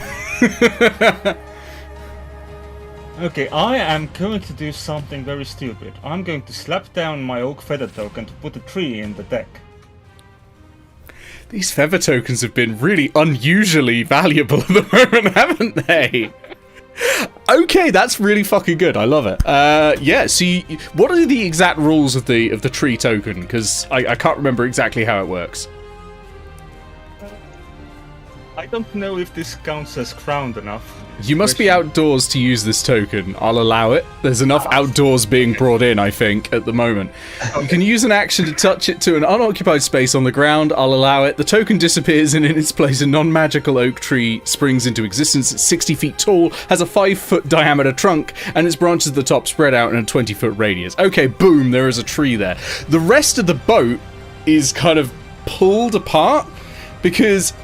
the top deck is being lifted 60 feet by a non-magical tree. And that tree has got a 5-foot wide trunk, which is a lot. I'm thinking not in this case. Now, if the other boughs were intact, maybe, because there'd be something holding it down, but there wasn't much holding it down to start with. So the deck is actually lifting. Eao, the deck is lifting under you, suddenly. All the feather tokens you all could have got. Why did none of you get the swan boat one? Okay, yeah. Eao, dexterity saving throw, please, to try and stay on the boat. Yeah, because Eo's going to be running towards the upper part of it. Okay, so you're running towards the upper part of it as it lifts up. Meanwhile, by the way, the crew are getting flung into the water. Eo's going to look behind and go, abandon ship. Oh, they're already doing that. But now she can take that credit for is a 24. 24, yeah, you're fine. You're running up as it's splintering and crashing underneath you. And you were just fast enough just to keep going, and you make it to the top end as it lifts up, and this is really, really weird, but it looks like there are leaves and branches coming out, and you're not 100% sure why. I think you'd know about the tree token, but at the same time, would you think it's been used right now? Like, I think this is the only conclusion I could come up with. That's fair. That's fair. I'm the one who specifically gave Glarus the tree token. That's a very good point. That's a very good point. Okay. This is all Eo's fault. This is all Eo's fault. Yeah. So the deck is sort of ripping in two. Almost like there's two boats. There's the top deck and there's the bottom deck, and the people are just all falling into the water. At the moment, most of the crew is now in the water. The captain is still in his cabin because he was put in a little hammock, so presumably that's just swinging with it. It's just fine, but he probably will drown. Grounded, you are in your room, and currently it's dry. There are 2 eggs there, and they have both cracked, not as in hatched. And so you can see there's 2 more baby harpies, and they're making a sort of soft screeching noise, like a peeping noise, as they're looking around for their mother. And of course, again, because you're the first thing they see, they imprint directly on you. So you've now got 4 baby harpies imprinted on you. I presume they're all going in the papoose as well. The tail papoose. Okay. Then suddenly a giant crash noise as a tree Yeah. happens. I can't describe that sound enough. Like, you know every movie where something large moves and for some reason it's got to come with the sound of like 2,000 like container freighters fucking is the sound that happens. You know, that sort of noise. That but wooden. That but wooden is happening. It's cracking and splintering, and your feet are suddenly covered in icy water. I will need a Constitution saving throw again. Glarus will look at the situation and be like, okay, that's not what I have in mind. Hannah, you're probably getting hit by a wave of water as well. Leros, you're getting hit by water as well. I will say it's not pushing you off just yet, but you're fine. Like, you're not getting drifted off into the sea, but yeah, it's cold. But Leros, obviously, you're fine because the ring of warmth. Leros is looking at this tree thinking, where did this go Okay, so wrong? that's 14. 14, you're okay. You're okay. Also, can I drink a health potion? You can absolutely drink a health Right potion. now? Yeah, totally. I am going to rescue everyone who's trapped below deck. Or at least Okay. Up towards above deck, where there's a few more options other than drown. So you rescue grounded, 4 baby birds, a captain who's still unconscious, and Leros. I'm just saying, if you This is want not to wake up collapsing the anymore. captain, if you want to wake up the captain for this situation, I gave you the solution. It is technically a solution, yeah. I'll wake up the captain so that you can see his ship destroyed. Yeah, let him die happy. No, I'm going to put him onto a... I assume if we don't have any lifeboats, it's going to be on a floating tree. Yeah, you lot can get on the tree and try to float to safety on that thing. It's large. It's, you know, I'm 60 already feet long there. and 5 feet in diameter. Yeah, I mean, have Eo's already in the I- branches. I have an escape route that Nick's going to have to okay at some point to make sure, because there's me springing stuff on him, but I have an-ish escape route. We already have the policy on should you need to bullshit some stuff. Yeah, but it's everyone else on the ship that needs to be concerned about, including apparently 4 new stowaways. Not stowaways, they're invited. Yeah, they were. They were brought specifically on board by Grounded. Okay, so are you all getting on the tree? Is that my assumption of what's happening right now? Did the tree snap off of the planks I planted it on? Not yet. What type Not of yet. tree is it? Oh, it's an oak tree. It's an oak, yeah. Do oak trees float? Yes. Fun fact, you know what boats are made out of? Oak trees. Yes, but I'm not sure if an oak tree floating is different to. You'll be fine, it'll float. a display Most of a trees are ship. buoyant enough. Yeah. Okay. Most right, trees are buoyant enough. Yeah, just making sure the tree itself is buoyant, because I know like you can make anything float in water as long as you displace enough. No, you'll be Sorry, I fine. think that- An oak tree will absolutely float. Please don't give Dick ideas. No, you'll be fine. It'll definitely float. Okay. Congratulations, everyone. We have a new boat. What are you going to name it? It needs a name. That's what's in Grounded's head right now. Is the pirate going? You can't be sailing a boat without a name. It's terrible luck. I'm going to I dubbed this break, the captain's I'm log. going to break a branch off of the tree, like towards the top, and tie one of my spare leather coats to it, and just stick it in the tree. 'cause we Okay. need a flag. Because you need a flag. Excellent. Good point. Good point. I am going to name the ship I just made the support beam.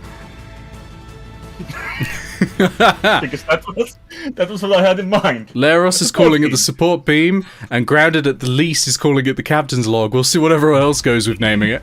A purely democratic system. I'm marking that down, by the way, as a failure, because holy shit, the entire crew are dead, with the exception of the captain. I rescue as many people as I could.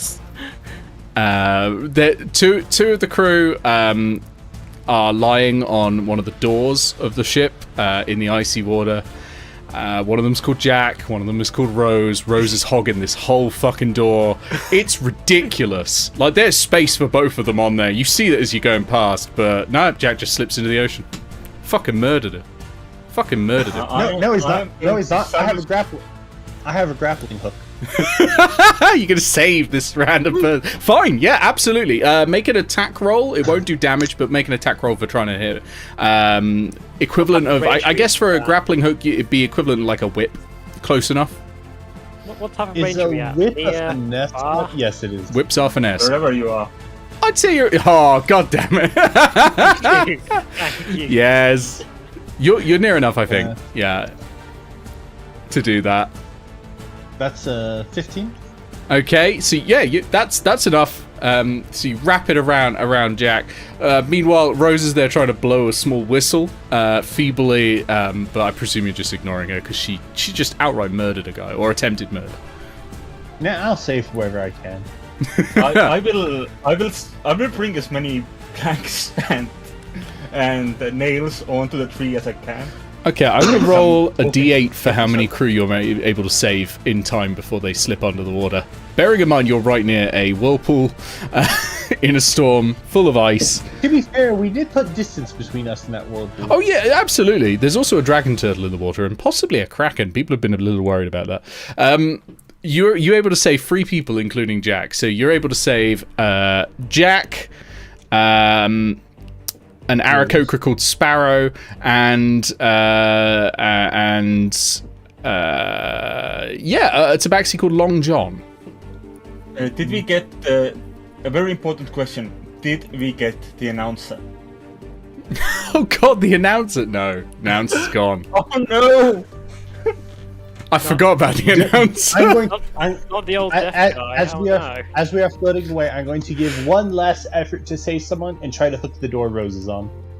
Okay, attack roll at disadvantage, please. And actually, I'm going to say that Long John, the tabaxi, is probably the announcer. Okay, good. Well, he's still the main. But does he slap his That's table? actually still pretty good. That's, He was holding on 14. to it, but he's left. What was that, sorry? What was the roll? 14. 14 is not enough, I'm afraid, at that distance.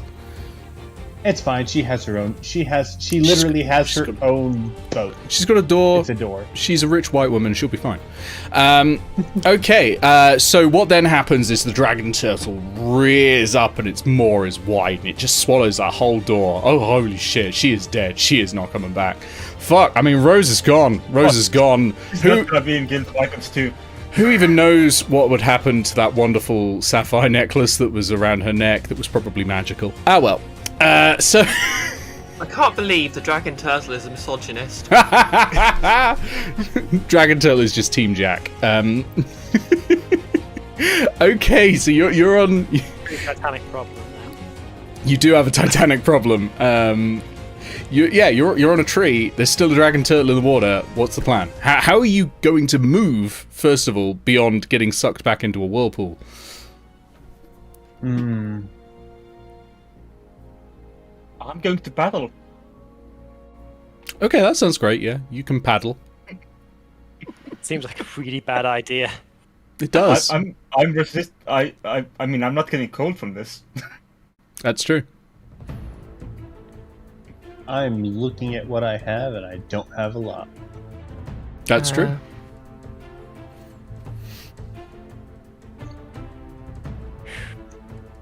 Give me a moment. I may have a plan. So how far away from You're about a mile off the coast. not too far then. We're actually close to where we're meant to get to. It's just the final hurdle. We've sunk a ship. Yeah. Great. Okay. In which case I get a spell slot. I have a question Yep. Yeah. for the DM. Maybe. If I finally cast this ceremony scroll I have, can I technically use the coming of age ceremony on the boat, on our new boat? No. Not at all. You're not doing a boat. You're not doing a boat mitzvah, okay? What were you trying to do? I'm curious. I'm not familiar with the coming of age celebration. The coming of age one is well, when someone is coming of age, you use it on them, and for the next 24 hours they have advantage on all ability checks. No. For one, it says humanoid. Secondly, a young adult. Yeah. Thirdly, I'm gonna add it in, not a boat. It is an adult tree, and very young at that. No, still not a humanoid. Yep, the void Get the carries cover that tools. much as well. It's alright, you'll be able to cast it to do funeral rite in a moment, I think. So I'm casting a spell. Okay.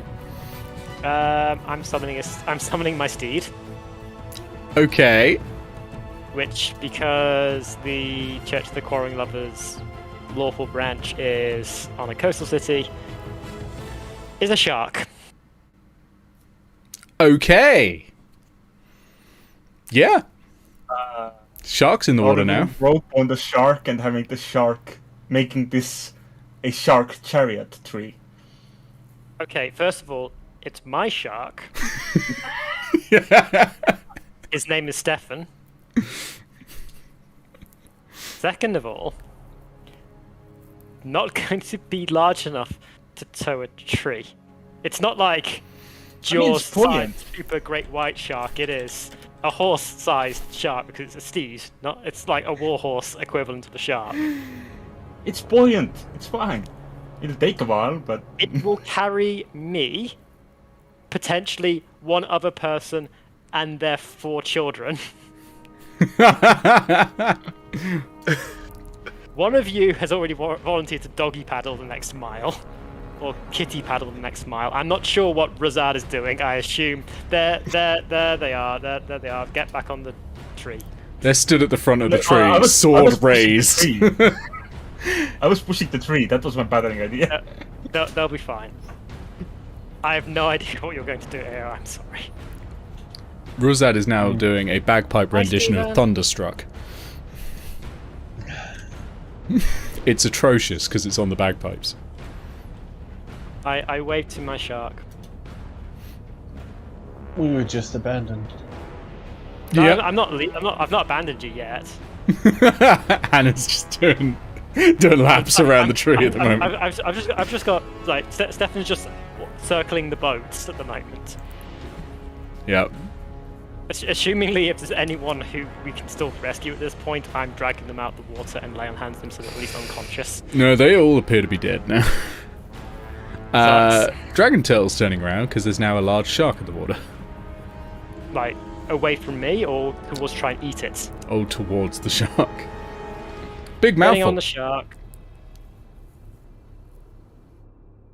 Getting on the shark because I'm not having it eat my shark. Okay, sure. Are you gonna like ride off on the don't shark and? I don't think I can. Right, I'm going to try and kite the dragon turtle away from the tree. That could work. I'm going to, first of all, I'm going to point the direction of the shore to everyone. So that way, 1 mile, then up the shore. You can't miss it, and then I am kiting a dragon turtle away from the tree. Okay, that sounds I've got great. an idea. Hmm. Can I hitch a lift on the shark and try and throw a vial of acid in the dragon turtle's mouth to convince it everything just tastes bad here? I want this commissioned, by the way. I want a picture of my character and Grounded. Grounded currently holding 4 recently hatched harpies, and with her free hand just launching a bottle of acid while we're both riding a shark. So you're on a shark. I just so this is fine steed, right? Yeah. I'm just checking the speed of a steed. It's whatever you want it to be because I'm bullshitting it away from being a warhorse. Okay, that sounds good to me. Okay.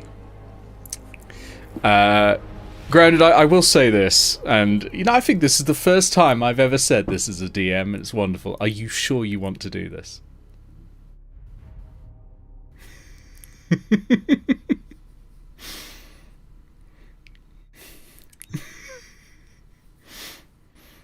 And I'm sorry to say this, but it's what my character would do. All right, that's fine. That's absolutely fine. Okay, moving on. Head 'em up, move 'em on. Blahai, here we go. Okay, you two get on the shark. Are you taking the babies with you? Do I trust anyone to look after them?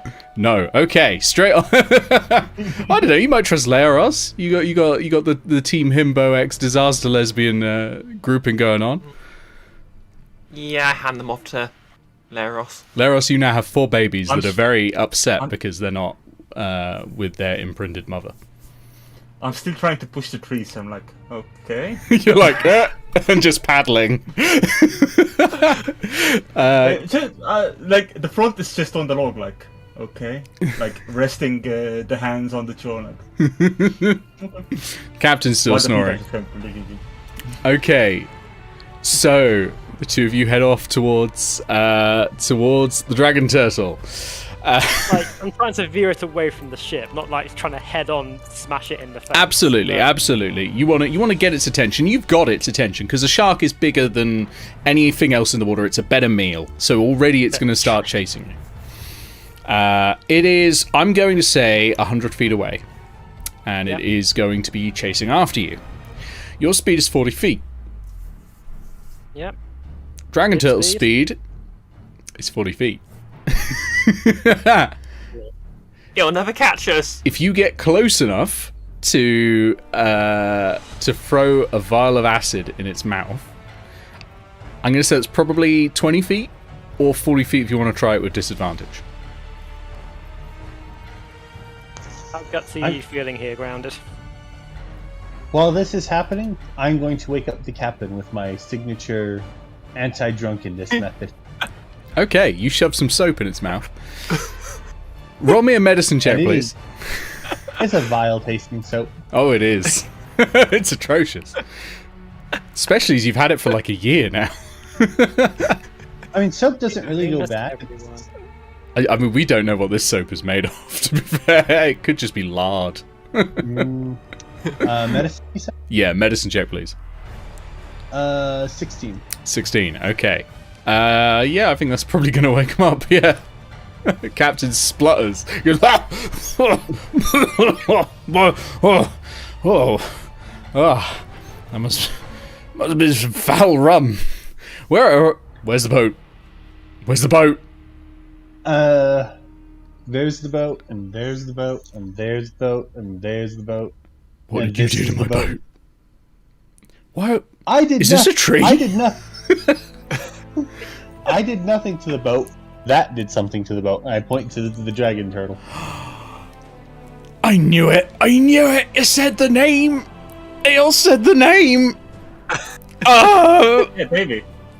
Wait, what name? Dragon turtle? Don't! And the dragon turtle turns around. No, it doesn't. It doesn't work like that. That's just superstition. It's still very much chasing the shark. You're like, don't do it! No, don't risk it. Where is it going? Why isn't it after us? It is chasing after your girlfriend. My... What? The paladin? Oh! No, not girlfriend. No, my girlfriend's at home. Lovely. You lovely sort. I'll show you sometime, except the fact we're gonna die! No, we're not. We just gotta move this tree about a mile in that direction. Oh. That's not gonna be very easy, is it? It's a bloody tree. You got a sail or anything like that? I don't know. I've got a painted the bedroll in my backpack if you can hook it up with the branches. You said that in the tree's cargo there was a completely full sail. Did you not? In the ship's cargo? Yeah. Is I that had it floating on the around somewhere in the ship's wreckage? Oh, that'd totally be in the wreckage. Yeah, give me a perception check to try and find it, though, because it's not an easy thing to spot around all this ice and water. But absolutely. Nat 20. Nat 20, you found it. It's right there. It's right there. How did you miss it? Okay, I'm gonna go swim and get it. Like twice you hooked it with the grappling hook by accident and just kept throwing it back thinking it was a large dead fish. Yeah, absolutely. You don't need to do an attack roll to hook it. You hook it. It's fine. With a perception check like that, yeah, you hook it. It's fine. You've got it. You've got a sail. What do you do with that sail, though? Meanwhile, Grounded and Hannah, how close are you getting to the dragon turtle? How close you want to get, Grounded? Okay. I'm gonna say Grounded knows how far to throw an acid vial, so she's going to wait until it's 20 feet in. Okay, you're getting to 20 feet away. Ideally, I'm going to kite it as close as I can to the ocean before I slow down enough to make it try and chomp at us. Okay, And then get to 20 feet and then just race away. you're getting 20 feet away, trying to get it close. Do you know what its reach is? I don't know what its reach is, Nick. Why didn't you inform us how You're much about to reach- find out! It's amazing. So it's getting really close and it opens its mouth wide. Grounded, throw that vial. Attack roll, please, Okay. with dexterity because it's thrown. Well, actually, technically strength. Strength because it's thrown. Give me a second. I'm just going to double check my health.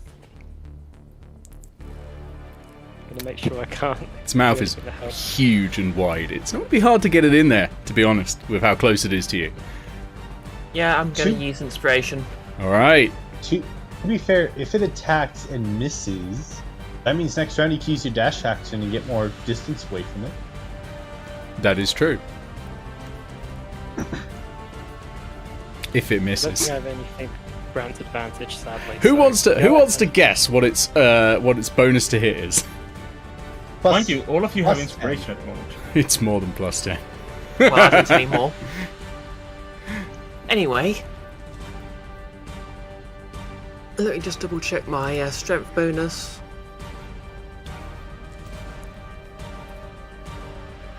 +2. That is a 7 to hit. A 7 to hit with inspiration. How is your strength bonus only +2? Well, it was you just said it was my strength bonus. Oh wait, did I include my proficiency? No, I didn't. That'll help. Yeah, that's a 10 to hit. Okay, now I've got to work out its DC because its AC is very high, but that's because it's covered in armor. It is gargantuan, which makes it a lot harder to miss. Is it 10 or is it higher? So the standard rule when you're designing a monster is that as it gets larger, its AC gets lower unless it's covered in armor. Its mouth is open, so you're not going to have a problem with armor. So I think its AC is 10. Because its dex is +0. I think that logic checks out. The logic checks out that its AC is 10. Exactly. Which is fucking lucky, because while it has a reach of only 15 feet, it does have a breath weapon. So, like any dragon, mouth is wide open, and the acid vial heads through the air towards it, just as a gust of steam comes out and hits it, smashes and melts the glass, because this is essentially a fire breath weapon, but for an underwater creature. And the acid splashes against its mouth. Now, it is not resistant to acid damage. It's resistant to fire damage, and that's it. So Consider that, actually.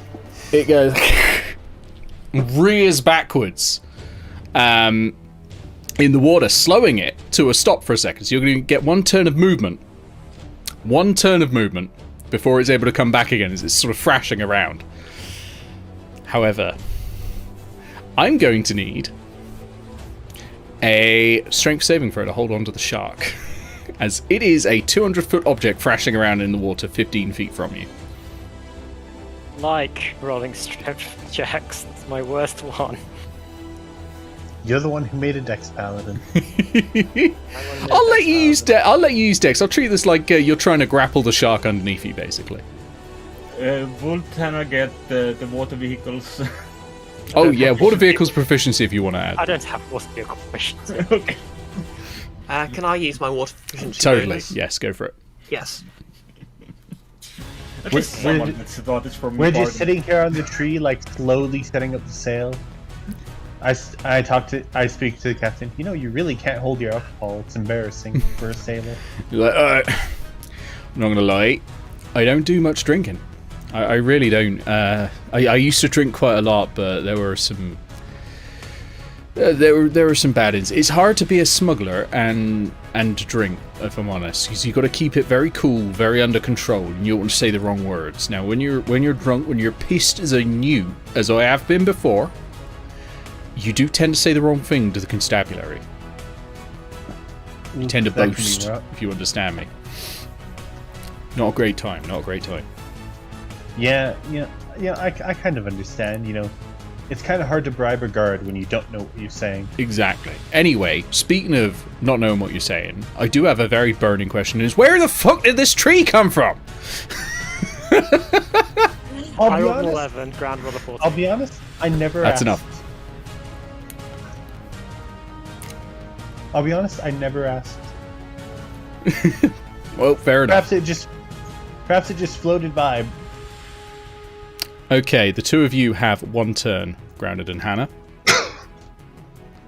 What are you doing with we it? go towards shore, just straight towards shore. Okay, you can go 80 feet this turn. Hopefully we've made the acid-coated dragon turtle very, very angry. Oh, it's very upset. It's coming. It's going to be coming straight for you when it can. But Doing the equivalent of Can running. can I cast a minor illusion of us going off in the other direction? Well, not moving off in the other direction, just sort of like a So I'm pretty sure it's a static illusion, isn't it? yeah, just Maybe like maybe just have us floating in the water so it can spend time trying to eat us. yeah. Or the shark upside down. Yeah, I like that. I think that's doable. Yeah, with the rules, because it's got to be within 5 feet cube. But that's fine. I think the shark would just about fit in a 5 foot cube. Pulled around, yeah. Yeah, curled over. I think that's fine. You can do that as you jet off.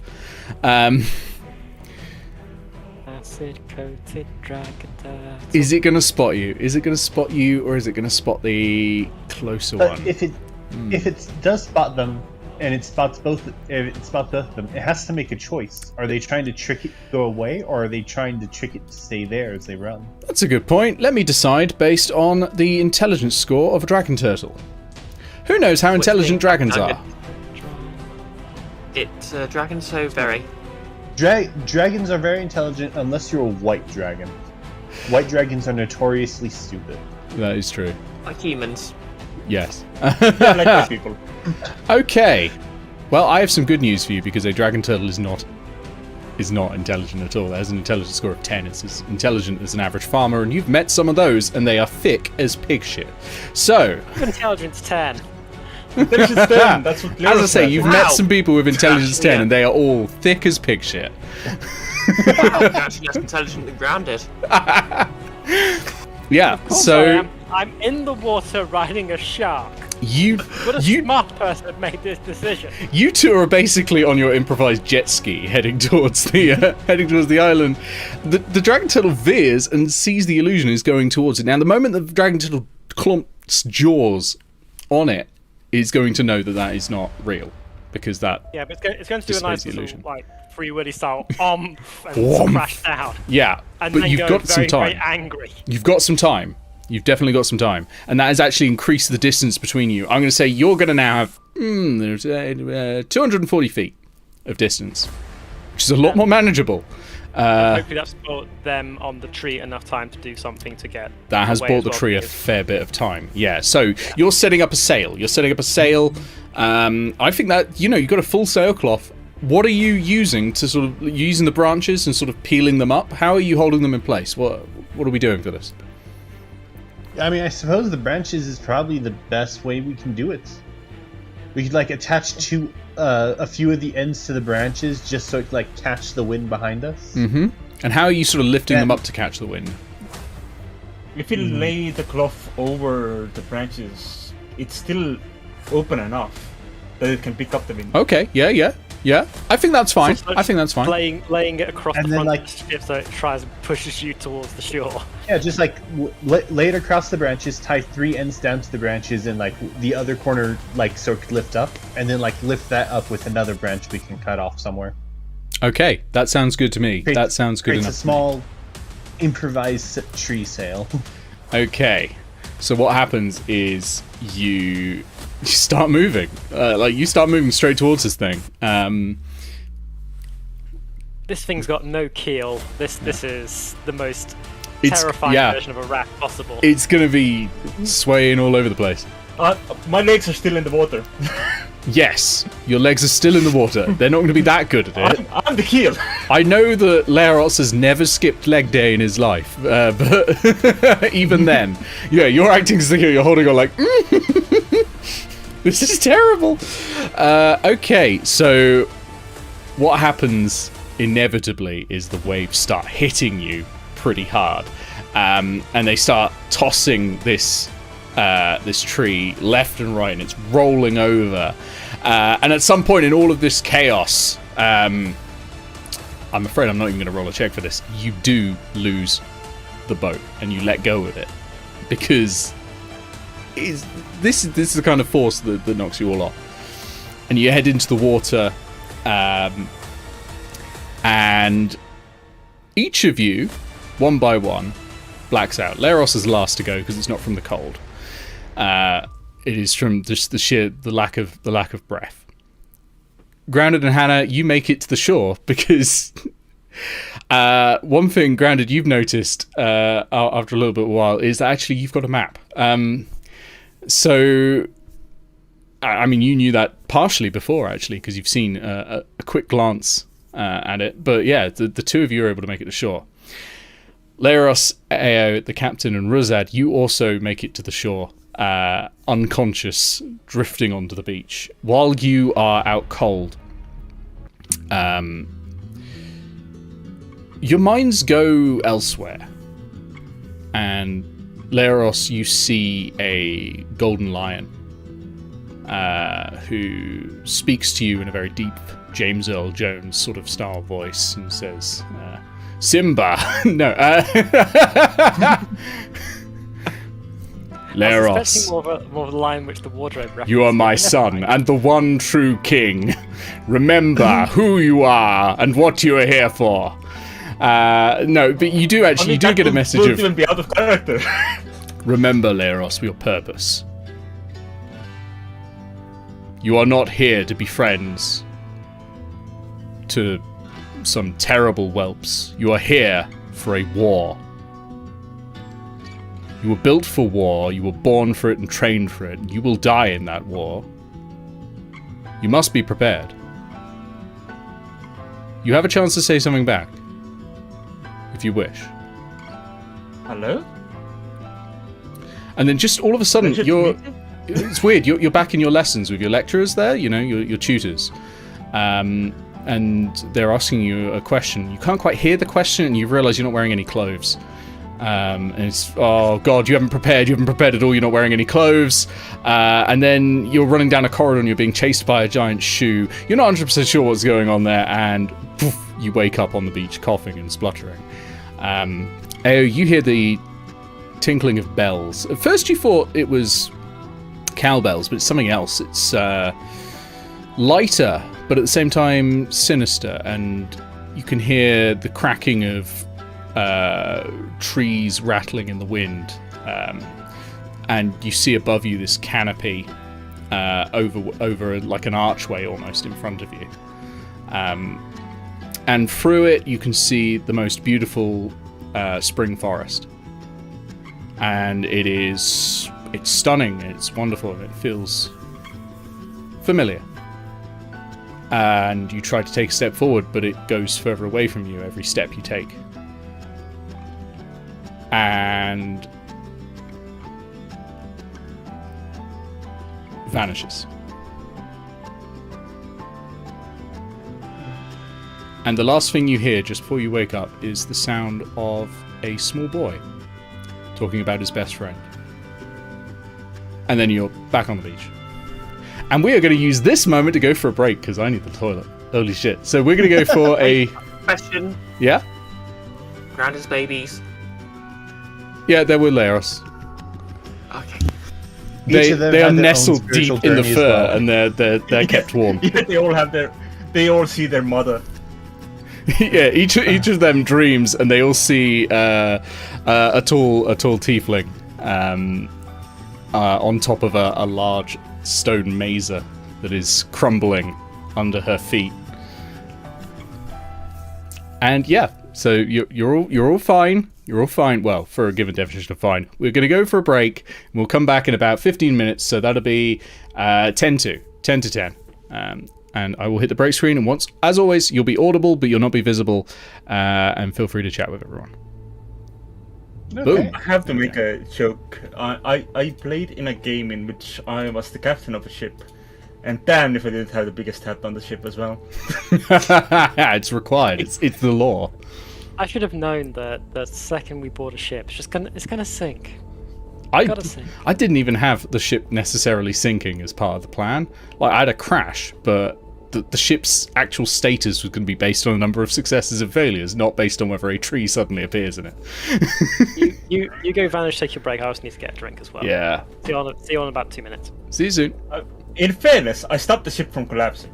I just tore it in half instead. You made it worse. It's like, I put the fires out, made it worse. Worse? Or better? We didn't leer us. We saved the ship. Well, no, but I stopped the ship from collapsing. You stopped the ship from being eaten by a dragon turtle by making the ship be destroyed first. I also stopped that. That's a point I did not consider, thank you. Back in 2 minutes. I'll go get some water. Yep. I'm gonna go get a tea.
Oh well, I return.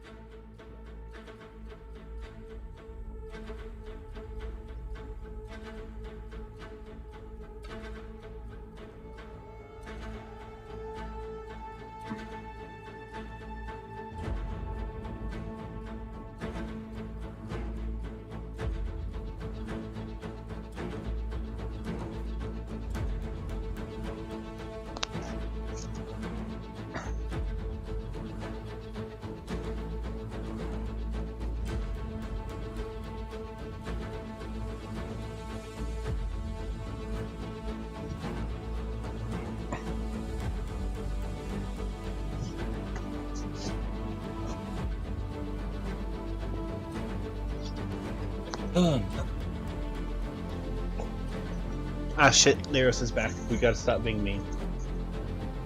No, it's fine. You mean if you need it.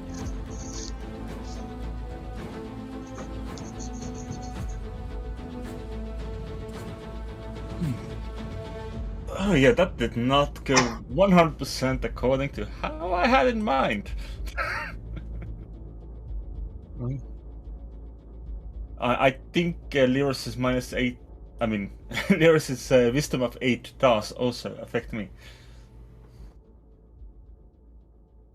But we did party wipe yet, so the portal is not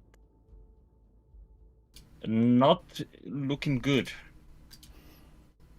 I still can't believe you haven't party wiped. I'm surprised you have yet to kill any of us. I'm really shocked. I genuinely thought that was going to kill Bree. Well, not Bree, but Grounded. I mean, I'm just like talking like in general for this campaign. Yeah, it's been very close at points. Like usually with Bree, actually, it's been very close. There've been To be fair, a lot of those. You spared me. You literally spared me during baboonness. Yeah, but Baboonmas is not like canon even really. Like the things It's have happened, semi-canon. but it's not a serious session, so no one was going to die in Baboonmas. Speaking of which, does this mean we're going to have a Christmas in Cantalore special? No, you're going to have another Baboonmas, but it's just going to be like, oh, Sorry, Baboon missing Cantalore? it's not going to be in Cantlore, but it will be. There is a Baboonmas session. I've had it prepped for 8 months. Oh, so at least it isn't any extra book on that regard. Indeed. Unless you need to do some adjustments and the like, but that shouldn't be. Are you finally going to teach Eao the meaning of baboonness? I am. It's baboons. There are, if anything, more baboons in this one than last time. It's going to be great. But we get to see all of them this time. So, I'm gonna peel back the curtain a little bit there. Bree was 1 attack roll away from dying. The idea was that Bree gets to try the acid vial. If it hits, they get a chance to get away. If not, the next thing is the steam breath. The steam breath does an average of 52 points of damage. It's 15d6. Yeah. So I would survive that at level 6, at least. I'd be unconscious, but Yeah, but then you'd be eaten. but I'd be dead at 0, so I wouldn't be unconscious to be able to take limited actions and then fall unconscious. So I could limp onto some driftwood and then pass out. Yeah, kick I Jack would. off The the bit driftwood of be- kick Jack off the bit of driftwood and then lie on it instead. Yeah, exactly. Fun fact, that was the name of my captain character, because of course, if you're gonna have a captain, it's gonna be Captain Jack. Not Captain Morgan. Maybe his surname was Morgan, I don't know. Wait, Captain Birdseye. Wait, Captain Jack. You mean like from Sea of Thieves? No, like from that. I don't remember. Like, I don't know. So yeah, the plan in my head was, this is a really good moment for Hannah to disappear. Like, riding off, distracting a dragon turtle, and then I was going to say that in a private message to Keith, she's not dead, she's in the belly of the whale, basically. Yeah. I was figuring it's like, cool, I'm going to distract people and vanish. And then But- everything happens. Yeah, you literally, that was a save or die situation. That attack roll misses, you're dead. Yay! Essentially. Which is why I gave the warning. I know. But, I can vanish out of the party still. It's fine. Oh yeah, there'll be a Unless few. you all want me on the heist with you over the next few weeks. I mean, you're welcome to join the party if the party also want that. Yeah. But If the I party- know if the that party wants to have- your time is limited. I can work out something, but still. Like, I imagine Christmas is going to mess with everyone's schedules. Well, actually, yeah, the next session is not going to be part of the Guild of Icons canon anyway. The 10th will be Baboonmas, which is a silly one I do for Christmas every time. And then we won't get back to Guild of Icons after Baboonmas until like January. Yeah, I might be more free then, so we can work out what's going on. yeah, we'll see how you're doing We then. can Yeah. we can do the roleplay stuff and work out if Hannah's going to stick around with you all, because maybe Hannah is not the type of person to stick around with a bunch of people who want to summon trees into boats. It worked, didn't it? In fairness, that was one person who It did is. that. I feel like that's the party It motto. stopped the ship from collapsing. That really is the party motto. In fairness. Fair. That's just the motto written at the bottom of the coat of arms. In fairness, ... It's only stupid if we fail, and we have not done anything stupid yet. I mean, it did not stop the ship. I mean, it did not stop the ship from being destroyed, but it did stop it from collapsing on itself. Yeah, you got quite it was lucky just super effective. by the You stopped Dragon building King's it. stats being quite low. Stop the building from collapsing by achieving a controlled demolition. Yes. From blowing it up entirely. Yes. But the plan did not completely implode. No, I mean you're all The still implosion alive, was which what I is was a avoiding, shock. yes. It is an absolute shock that you're all still alive. I mean, to be fair, I could if I'd failed to hit the turtle. I could have uncanny dodged the damage. You would not have survived. I like the How much? moxie though. Wait. How much health do you have? Right now, Yeah, 20. you would not have I survived. rolled a 4 and a 1 on the healing potion. It does an average of 52 fire damage. At level 5, Okay, I have an 36 average. attacks. That's... Fire damage, you Fire say? damage. Oh, that's So true. we cut in half and then Actually, uncanny. you might actually have survived a breath weapon from a dragon turtle. That's ridiculous. I mean, halved it, uncanny dodge it. You know what? While we wait for the end of the break, I'm going to roll 15d6 just to see what you would have had. Harold the Yeah, Mensch. so it comes down to if it does not do more than 80 4 damage. freeze. How unusually average. So that's Suppose 12. if you ends up accidentally killing us, massive air quotes, with the breath weapon, it would be weird spin-off adventure on Shipwrecked Island with my character and Grounded going on wacky hijinks as a I'm just spin-off. saying, if you don't roll more than 80 damage, Grounded would have survived. Yeah, it could be called 54 the points Devil and the of fire Cleric. damage. Howard then, just wearing the Grounded cloak. would have survived. No, Grounded would have been unconscious in the water. Wait, No? 65, because half 65. What? Of Oh, 65. no, yeah, sorry. No, you're right. Sorry, I forgot to halve it again. So 54 halved is 27. 27 halved is 13. 13 points of damage is what you'd have taken. Fucking hell. Even better, I have a healing kit, so I'd have been able to wake up Hannah. Question though, that's how much points of damage total without the fire and uncanny dodge? That would have been 54 points. Because, okay, so I have a max of 48, so I'd have been dropped and starting to take death saves. How many hit points does the shark have? Let me have a look at a shark. I'm assuming you're on... Yeah, this is Lee's level 5, so it's my warhorse. We'll so. say you're on a hunter shark then, which is about the right size. Challenge 2. 45 hit points. So it would have vanished. Because it's a celestial summoned mount. It would have just been gone back to the celestial plane. And then next turn, it would be doing an average of... Next turn I'd be drowning. I mean, next turn you would have been 58. eaten and you would have been stuck in its belly. Because it actually does more damage with its attacks than it does with its breath weapons. Yeah, so Especially the when next you're fire resistant. next round it would have eaten them and they would have been stuck in their belly, and that's a whole other session. Yeah. Duo adventure with Cleric and the Thief. Joyeuse and the Whale. I would like to point out that Grant isn't technically a thief. She's just a rogue. Yeah. She's a phantom. She's still better at stealing. She's still better at stealing and lock picking than Eao for some reason, though. Cleric and the Rogue. Only because you have a higher dex. And expertise. I'm so happy with all the puns I came up with in the chat room earlier. To be fair, I am a charisma-based rogue. Yeah. That's fine. I'm a charisma-based paladin. I'm a charisma-based DM. It's not working well.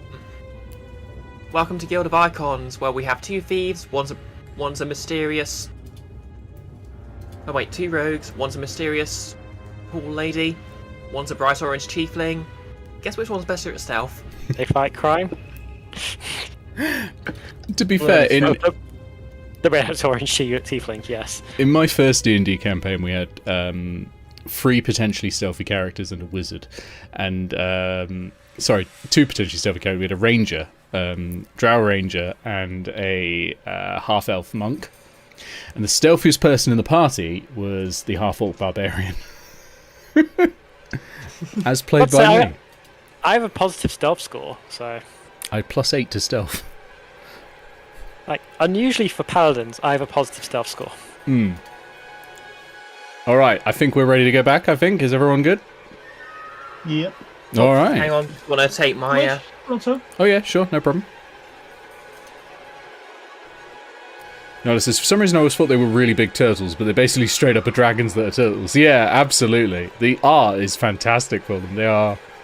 They have dragons' heads with the teeth, but they're massive, spiky turtle shells behind them. Also insert Avatar: The Last Airbender joke in here. I have never watched it. It's an anime. it's Western animation, so Yes, doesn't it's an count as anime. Just like Undertale. Yeah. You know, Pick one up. of these days, I'm going to sit down and I'm going to force Nick to watch an anime with me. No. Choose a golden oldie though. Don't choose like modern stuff. 100 subs on Evangelion. Twitch and I'll watch There's a lot of anime. good Love modern stuff. Evangelion. Yeah. Choose like Slayers or something. Keep it fantasy related. Yeah. Just force That's him good to the option. entirety of Naruto. No, not Naruto. Is that the one where they Actually, run if I was to force stupid? someone to watch an anime, I'd probably force them to watch Erased. Ooh, okay. My choice would be Ghost That's in not the Shell too because Perhaps my first anime was like Akira, and then followed by some terrible 80s dub of. I don't even know, but you ever seen Irresponsible Captain Tyler? No? what is? It's basically about you ever read the Carpus Kane novels?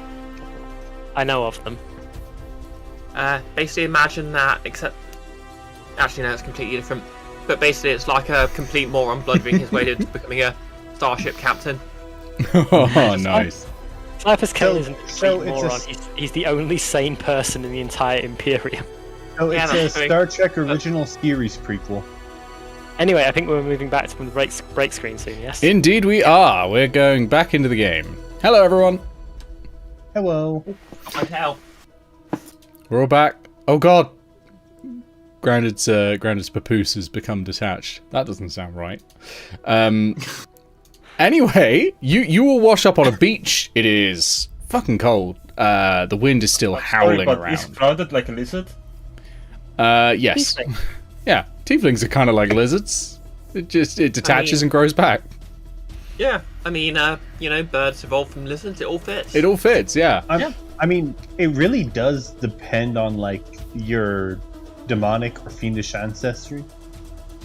That's Oh, true. yeah, that's true. None of that matters though on the beach, where it's extremely cold. There are 4 babies peeping for their mother. Leros, you're probably pretty sick and tired of them by now, because they've not shut up for this whole time. I will do the best to, try out my bedroll, put them in that, make sure they're warm, and then if everyone else is awake, I'll start moving Okay. along the beach, see if you can find anything. I think you could probably use prestidigitation to dry out a bedroll. I think that'd be fine, and Yes, possibly season yes. it. Absolutely. Absolutely, yeah. Tastes like roses. Yeah.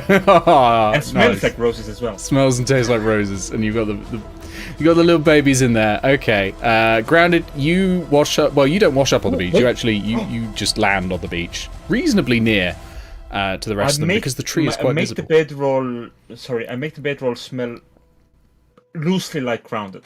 Loosely like Grounded. Okay, yeah.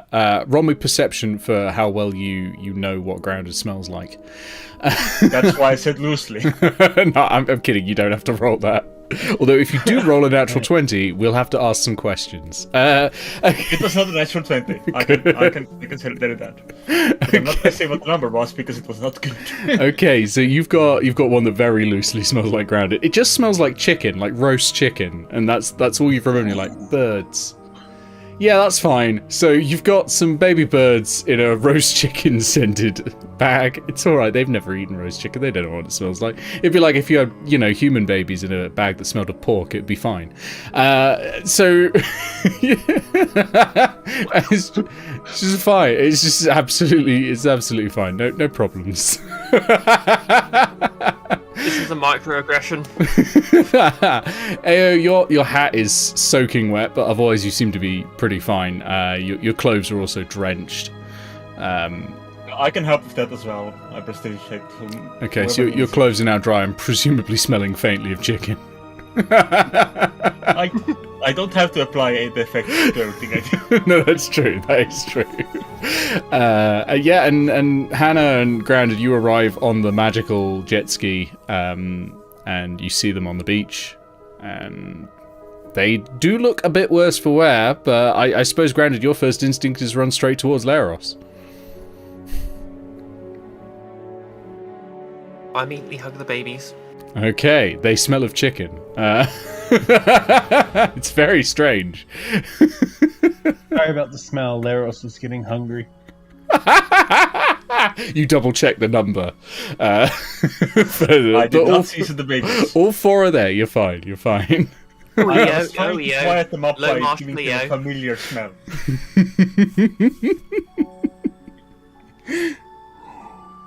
That, to be clear, is a threat. Oh yes, absolutely a threat. Remember what happened to the Low Marshal? Well, the Low Marshal is now Eao. Wait, what happened to me? No, you're the new one. It's what happened to the old one. Okay, you're on the beach. Cantlor awaits. Hannah, you know roughly how far away it is. Oh, yep. Technical difficulties. Technical difficulties. Da-da-da-da. Let's not go to Cantalor. This is a silly place. You just turn around immediately and leave. That's it. Just walk back into the ocean. We're done. That before we started, you know. Could have found a gigantic brass cube some other place, but no, we had to go to Cantlor. Oh no, I've gone to the intro button. Ignore that. Some time-traveling wizard pulled me out of whatever it was I was doing and said, "Hi, you need to guide this group of mostly competent people." Oh, that sounds like a lie. Mostly competent.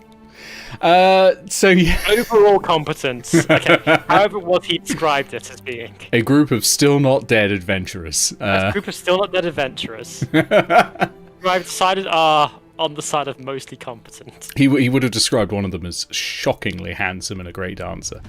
But yeah, so you're on the beach. Cantlor awaits. It's a 12-mile trek from the beach to the university.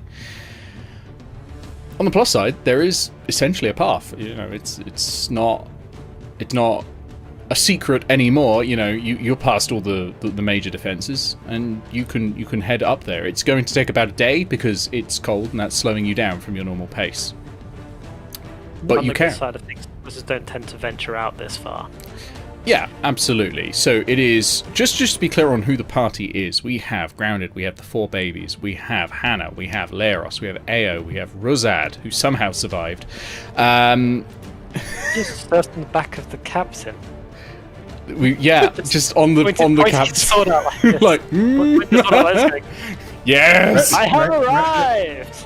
Right now, Rosad is just playing Hallelujah on the bagpipes. Yes! I just presume that when Leggy's not here, Rosad just has a Matt Berry voice. That fits, honestly, with my imagining of Rosad. Just the kind of, I've arrived! I played by a different actor today! That fits, yeah, actually, yeah. Matt Berry, do give me a ring if you ever want to play Rosad the Blasting. Okay. Anna's just sort of tapping her head and saying, I know you're watching, Matt you Berry. always sound like this. Yeah, absolutely. So you also have the captain, and you have 5 crew members, I think, with you. 3 crew members. You have Jack, you have Sparrow, and you have Long John, the announcer. Yeah. Who, by the way, is kind of a little in shock about what happened to the boat. And you can just hear him muttering, "As God is my witness, that thing was broken in half." Yes. Okay. So how many people do we have? Like, because I can provide food for up to 5 people with my Outlander ability. A total of 9 people. Okay, I can provide half a meal for 9 people. Half a meal for 9 people, plus 4 babies. But we'll get to how you feed those later, I think, because technically you usually vomit in their mouths. And I don't think we want to do that, so we'll find some other way. I mean, Grounded was raised by birds. You probably wouldn't actually have a problem with it. That's true. That's exactly how Grounded was raised. Rusalka did mention that, you know, that Grounded does have babies to breastfeed now. Well, that is true. I don't know if bird babies would. I don't know the logistics of harpy. Yeah, there's probably a third or second edition D&D supplement on how to like breastfeed every animal, but knowing. Let's not. But let's not. Let's just not even consider it. They're just getting fed, okay? You know, Grounded, you're able to find food in general. There's not much here though. It's a wintry wasteland. I'll cover everyone else with rations then, because I got the full 10-day complement that a starting adventure gets. So okay, that's fine. Hey, don't worry, I'm fine. I have moldy bacon from a garbage can behind a tavern. It's perfect. Yep, that's fine. I presume the adventurers can handle themselves. I'm just making sure the crew are like fed and healthy. Maybe the babies as well. They seem innocent of all of this. Yeah, I'm just going to say they can probably eat jerky. I'll just allow that. They've got beaks. It's fine. So, yeah. That's all fine. And you start the trek along. The captain hobbles up to you, Glarus, actually, and goes, please tell me where that fucking tree came from. It's stuck right in my head. I was trying to stop the ship from collapsing. You? And I did. You made a tree? You a wizard? Yes. Harry? Not quite. The item that made the tree was given to me by the low marshal of and who's the low... Oh, right. He looks over at Eao, whose hat is still massive, by the way. Actually, wouldn't be at this point, because minor illusion would have worn off ages ago when you replaced it with another illusion as well. I tap Grounded on the shoulder and go, cast the illusion again. Do it. That hat's I look directly. I look directly in the captain's eyes, asserting dominance with my larger You were hat. wearing the sombrero of power. The captain just looks over and goes, so you're a wizard then? Not quite. Alright then. Can't just assume everyone's a wizard. Well, you got a magic tree that came out of nowhere. Someone's a bloody wizard. I want to know who's paying reparations for my fucking boat. What's his name? Manifred. Look, just bill it to a man named Manifred Winifred. Alright, well, I guess first of all we got to work out how to get back anyway. You can find him in Karaki. Sure. He will cover your costs. Okay. And how are we getting back?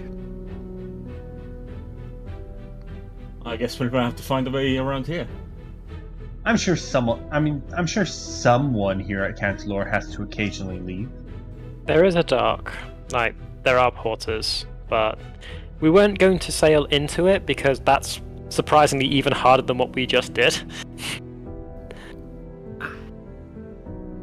And what makes you think they're going to let you out? Yeah, they're not going to let us in, no. So this was not part of the plan. So now it is the improvised stage of the plan. The guessing you hear bit, though, that bit's done, right? We're here. Cool. I've got to say, I don't like the lack of a plan here. I mean, we've got no food apart from your scant rations. We got no cover. We got no shelter. We've left the wood behind.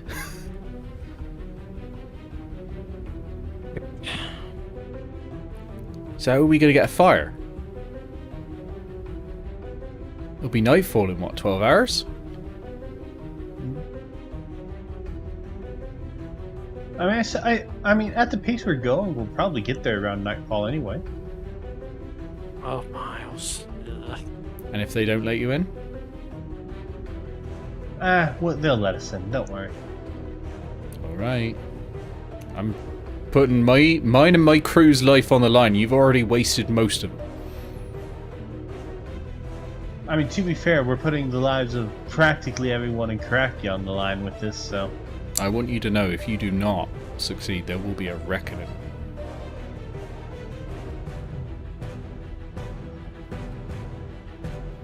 You brought that turtle on us. And he looks directly at you, Grounded. You brought that devil down on us.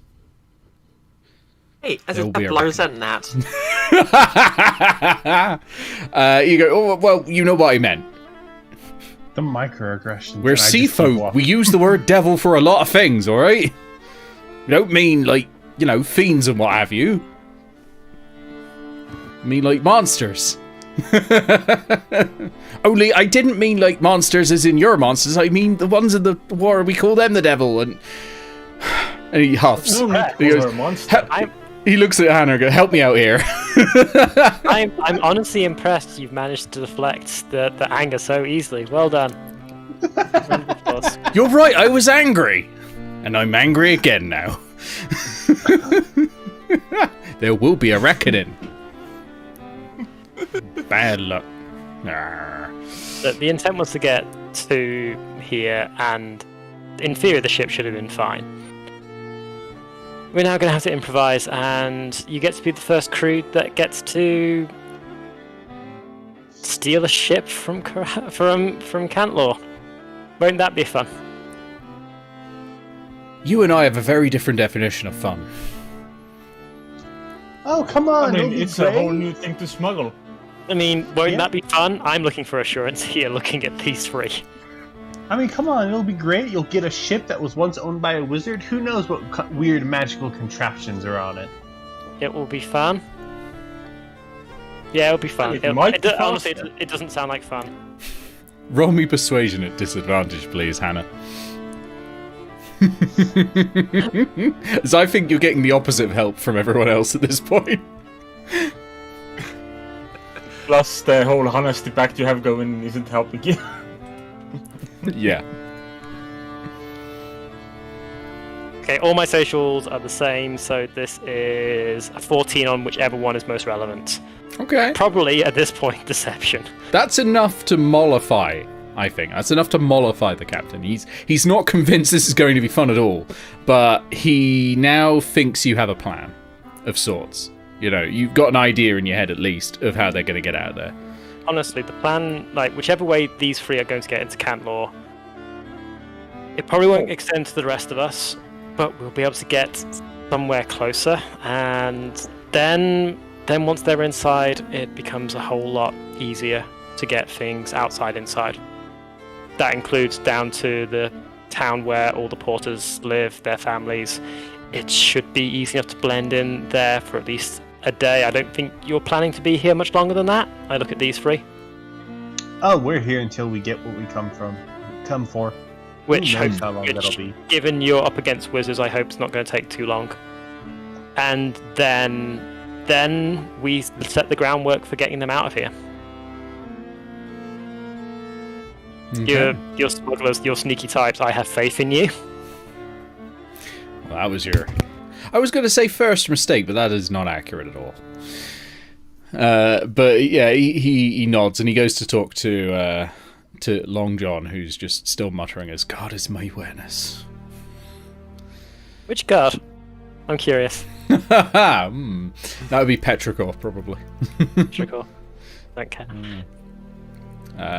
Grounded, you can feel a slight sort of nipping at your tail as the babies are all just sort of clambering around and giving like playful bites at your tail. It's a little annoying, but you know it could be worse. It's not actively painful. They're just constantly doing it. What's stealth penalty on quadruplets? Massive. They just keep making noise.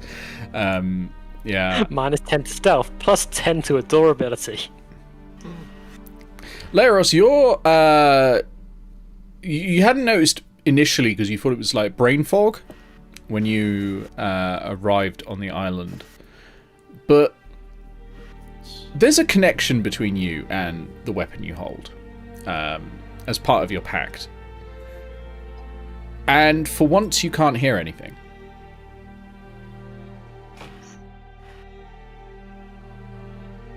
Fishy. No, that's everything else. Well, actually, the fish are. It's strange. I mean, it's still there. I mean, your packed weapon is still there, and you know, it's not it being a spectral sort of weapon disappears into a pocket dimension and comes back. It's still doing that, but the connection to your patron, it's not as active as usual. Normally you're constantly sort of getting, for want of a better word, guidance in your head from your patron, who obviously has your best interests at heart. Always has your best interests at heart. But for some reason you can't hear them much at all. Like occasionally it's almost like you hear this sort of crackling sound, and then the voice, and then crackling, and then a little cut of the voice, and then crackling again.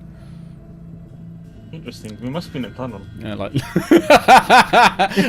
rustling leaves or something like that, and then just a bit of voice saying "kill," and then rustling leaves and "kill," and then demon and devil and "kill," and rustling leaves again. I guess that was in response to the captain's speech. Yeah, probably. Yeah, absolutely. Someone said devil, and yeah, your patron would And be it just went off. just going off. Absolutely, the moment, like it's like a dog when someone rings the doorbell. It's just immediate kill it. Yeah. So, how does that make you feel at the moment, though? What do you think could be causing this? I'm going to assume it's the area. Something to do with the lizards. Probably something anti-scrying, which would be like what I think as a player.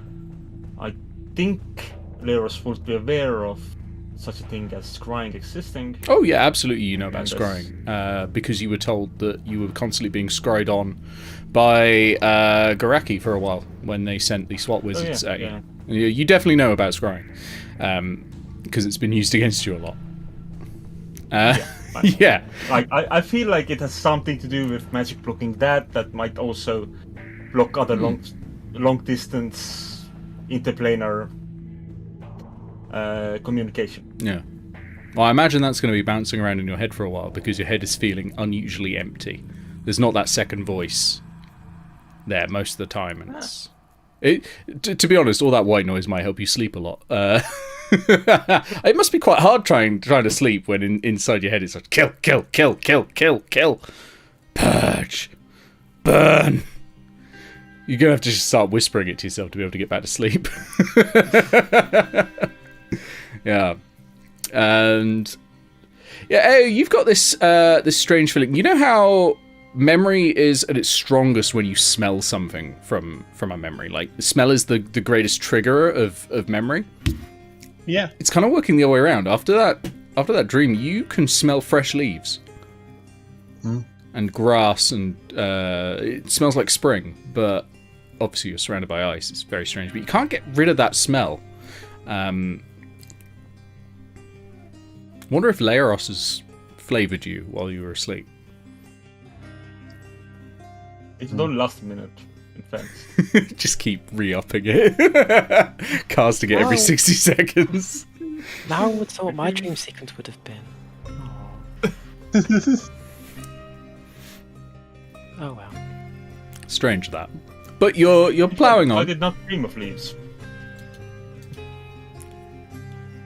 You dreamt of a giant shoe chasing you down a hallway. Yeah. Yeah. So you're pressing on, and the cold is actually easing up a little bit. It's getting a little bit warmer, which is nice. It's not really like a weather condition. so much as something ambient that's causing weather. So whatever is causing the winds and the howling storms and all that, that's easing up a little bit. It's not too cold. It's certainly nowhere near warm though still. And Jack walks over to you, Eao, and says, he's still a bit chattery, because he's still, even though the world's warming up, he was in the ice for a while. And he says, look, thank you for saving me. I saw what you did. I'm sorry. She your friend there just wouldn't let you up. That bitch. There was plenty of space for both of us on that door. Totally. You totally could have both been up there. How could she have done this to me? And then I could have saved you both pretty easily. It was strange. It was when I went under the water and everything went black, and I could just hear this almost like singing in my head. Oh, it was awful. Something about a heart. I don't know. Do you know what that could mean? No. Did you hear anything when you went under? Because we all woke up on the beach, didn't we? Yeah. I saw something, but nothing like what you were describing. What did you see? It was a memory. An old one. Huh. I don't remember that song, so it wasn't a memory for me. It was a bit like when we had those harpies. Perhaps it was something important that's important to you, even if you don't know it. It's about my heart. Something Razat sang and you completely forgot immediately. Huh. Maybe that's it. Meanwhile, Rosette is like next to him, belting out Celine Dion on on the bagpipes. Like, that sounds familiar. He's not particularly stealthy, is he? I just whispered to Grounded. Yeah, kind of grumpy too. I've got the ghost of his child in my head.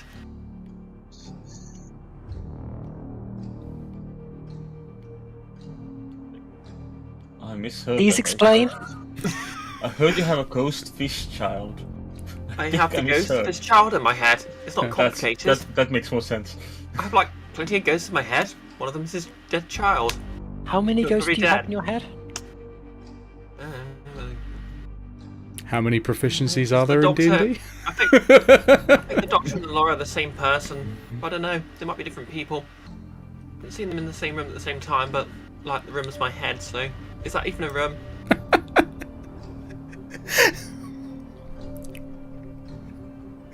Aren't you happy you were employed to help us? Yeah. Yeah, I think I'm going to raise my children gender neutral. I'm still deciding whether I'm happy or not. It's certainly more interesting than I expected it was going to be.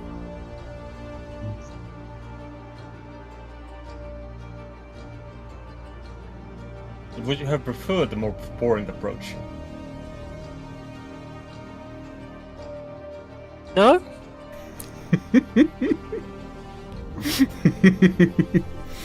Very nice. I would have preferred the ship not to sink, though. Yes. Oops. I was trying to make it not collapse.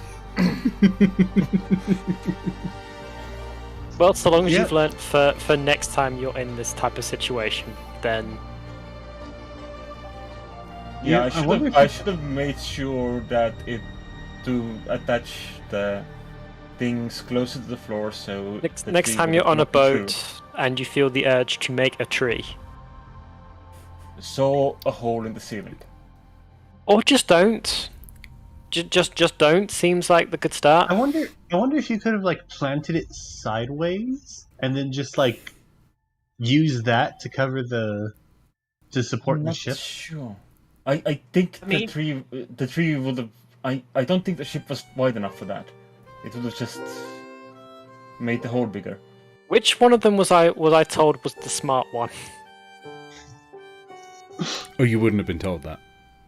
Right, cool. You've only been informed that one of them can dance. One of them can dance just wonderfully. Uh, Actually, technically, two of them can dance wonderfully, but Merifrith just doesn't know that.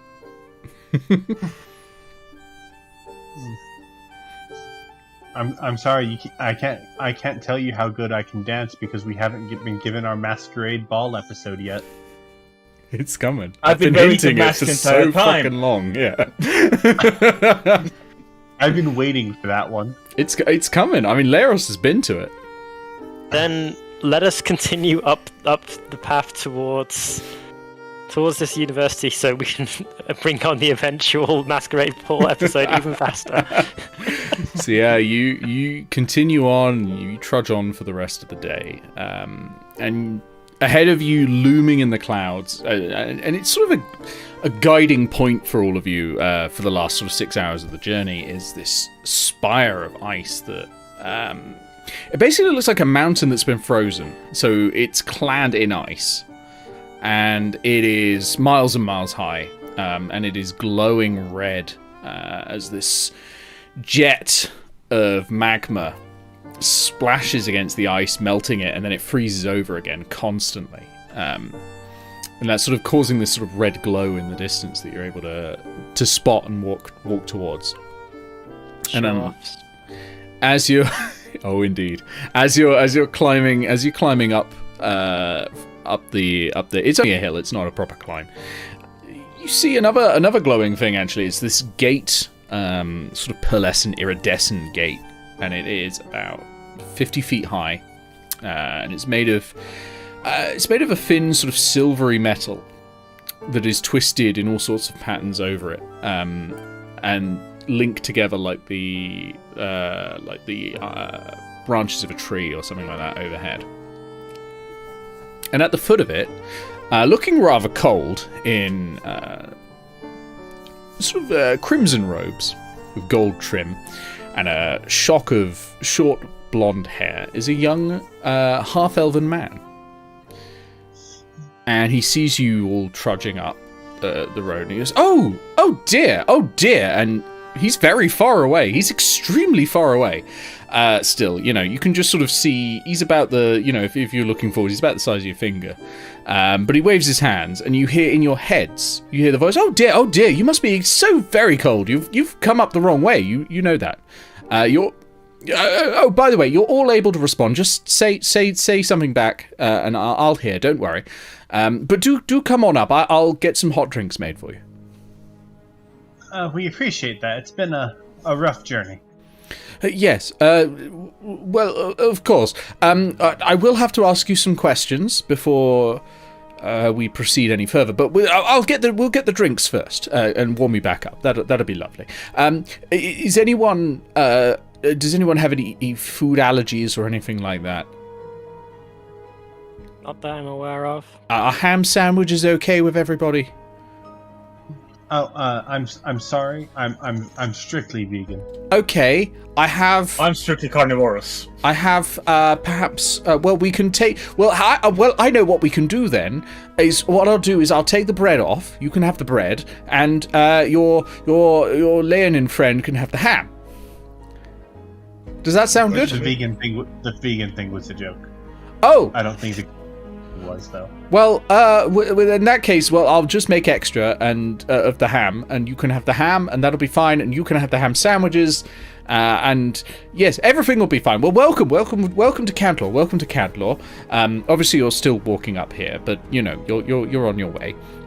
I'll just get the sandwiches. I don't was worry. Also slightly joking. I can eat non-meat materials in small amounts. Okay, sandwiches all round. You've made this all very complicated, but don't worry. That's my job as a porter is to guide you all in. So yes, and he snaps his fingers, and a table just appears. It's 20 feet long. It's like a proper banquet table. There's seats with it, with beautiful crimson trim to match his robes, and there's a full table set. It's just completely like chock full of ham sandwiches.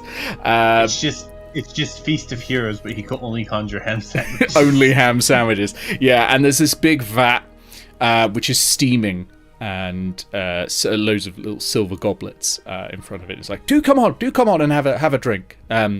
It'll stay warm forever though. Don't worry. Can I get some hot water for my tea? It's like, absolutely. He clicks his fingers again, and there's a smaller silver carafe of steaming water next to it, and you all turn up just as everything sort of settles down. Please take a goblet and help yourself. It's mulled wine. It'll warm you up nicely. And do help yourself to ham sandwiches. We have infinite ham sandwiches. There's you see, there was an act. Well, I shouldn't really say, but it is kind of funny, and there's not really harm in saying it. But there was an accident once in the dimensional area, and now there's a room you just keep walking in, and it's full of ham sandwiches. We can't get rid of them, so really fast enough. So, Hey, do they spoil all the time, or is it just full of fresh sandwiches? well, I think every time we go in, there's more. The sandwiches are new, as if brand new. So certainly, we've never found any mold on them, and one of us, I think, as a again, I shouldn't be saying, but one of us as a test, we took a bite of it, we put it down on a plate, closed the door, opened the door, gone. Fresh sandwiches. It's very strange. Was the plate gone as well? Yes. It's unusual. Don't know where it's gone. Hope no one ever gets locked in there, now I think about it. Could be rather dire. I suppose they'll have food. Anything worse fates than being trapped in the demi-plane of ham sandwiches. Oh, well, there are worse demi-planes. Don't worry about that. I'm struggling at the moment, in my experience, my limited experience of understanding of how the worlds work, of trying to work out a place more terrifying than just endless ham sandwiches. Well, you'd have to ask Nickelbarch the gnome. Sadly, you won't be able to. He's trapped in the elemental plane of denim. Is there anyone working on making more accessible versions to the sandwich plane? Like a bag of sandwich? No, really, we're quite scared of it. Okay, fair enough. Grounded's probably flashing back to the last time she trusted a clearly magical person who offered her food. And going straight for it. She's literally shoving ham sandwiches in, but she's sort of looking him down, seeing if he's above board. Roll me insight. I can tell you, if you had alchemy tools proficiencies, your floating proficiency as part of your phantom, you would be getting a lot of warnings right now from Auntie. So, my good magical man friend, you said you had questions for us. Yes, that's right. And he clicks his fingers, and a little board with a bit of parchment on it appears, and a little feather, ostrich feather, and a floating bottle of ink, and he sort of just dips it in there and goes, okay, so registration. First of all, what classes are you here for? Is that a 10? 9. Oh, 9. Well, I mean, seems fine. You don't get anything unusual about him. Other than that he apparently can summon sandwiches from a mysterious dimension of sandwiches, which is unusual. I'm actually here for the classes for the study of interdimensional spaces. Oh, right. Oh, that's interesting. I thought we filled that one up. I was told to come here. Oh. Well, maybe someone dropped out, but it's not. Let me check the list. And he flips it over, and there's just suddenly another page there. Let me have a look. I wonder if someone's dropped out or something. Tell me, what grades did you get? What school? First of all, what school did you study under? Oh, none of us studied under school. We studied directly. We came here under the Warlocks? direct. Are you all warlocks? We came here under the direct recommendation of one Manifrith Winifred. He turns white. and drops. He told us this would be the best board. place for us. Okay. I will be right back. And he turns to the archers. Do enjoy your sandwiches. He turns to the arch and presses a hand against it and mutters something under his breath. And vanishes in a flash of white light. Can I hear what he was muttering? Roll me perception, yeah.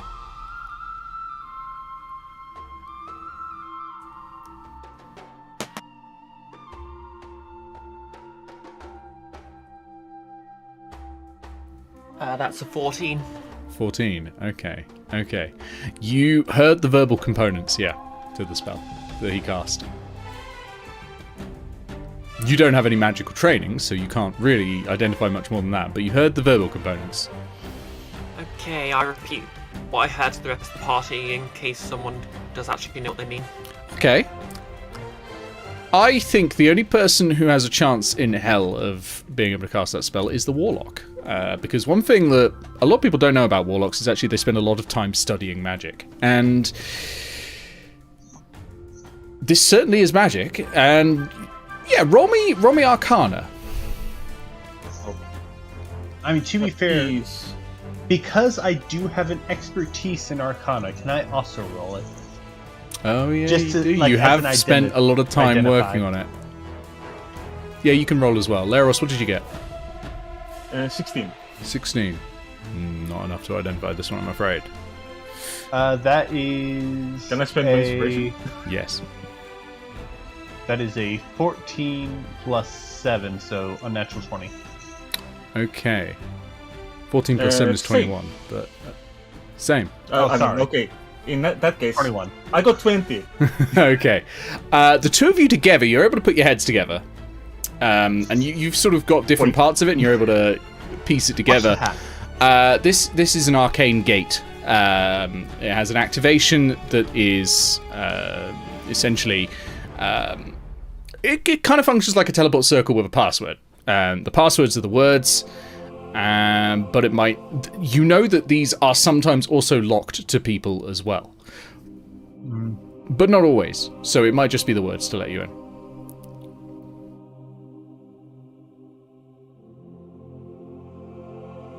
So the And question. also feeding the babies some sandwiches. Okay, yeah, sure. They're particularly enjoying the ham. The question is, do we stay And the here bread, to and be honest. potentially deal with whatever consequences Manifrith may have thrown our way, or do we sneak in now?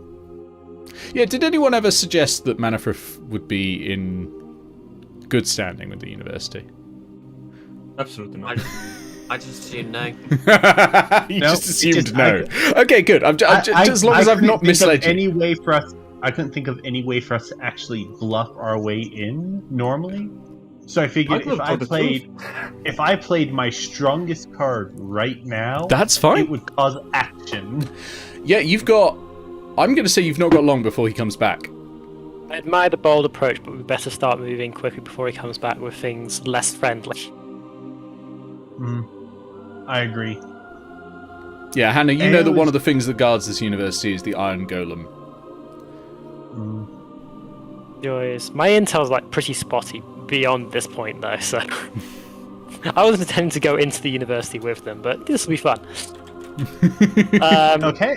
I'm going So- to look at the crew and go, it's probably a good idea to not be here when he gets back. We'll try and get you in to the If you to get you through at some point though. if you start making your way towards along the wall towards the dock side, that'll probably make it easier for us to get you in.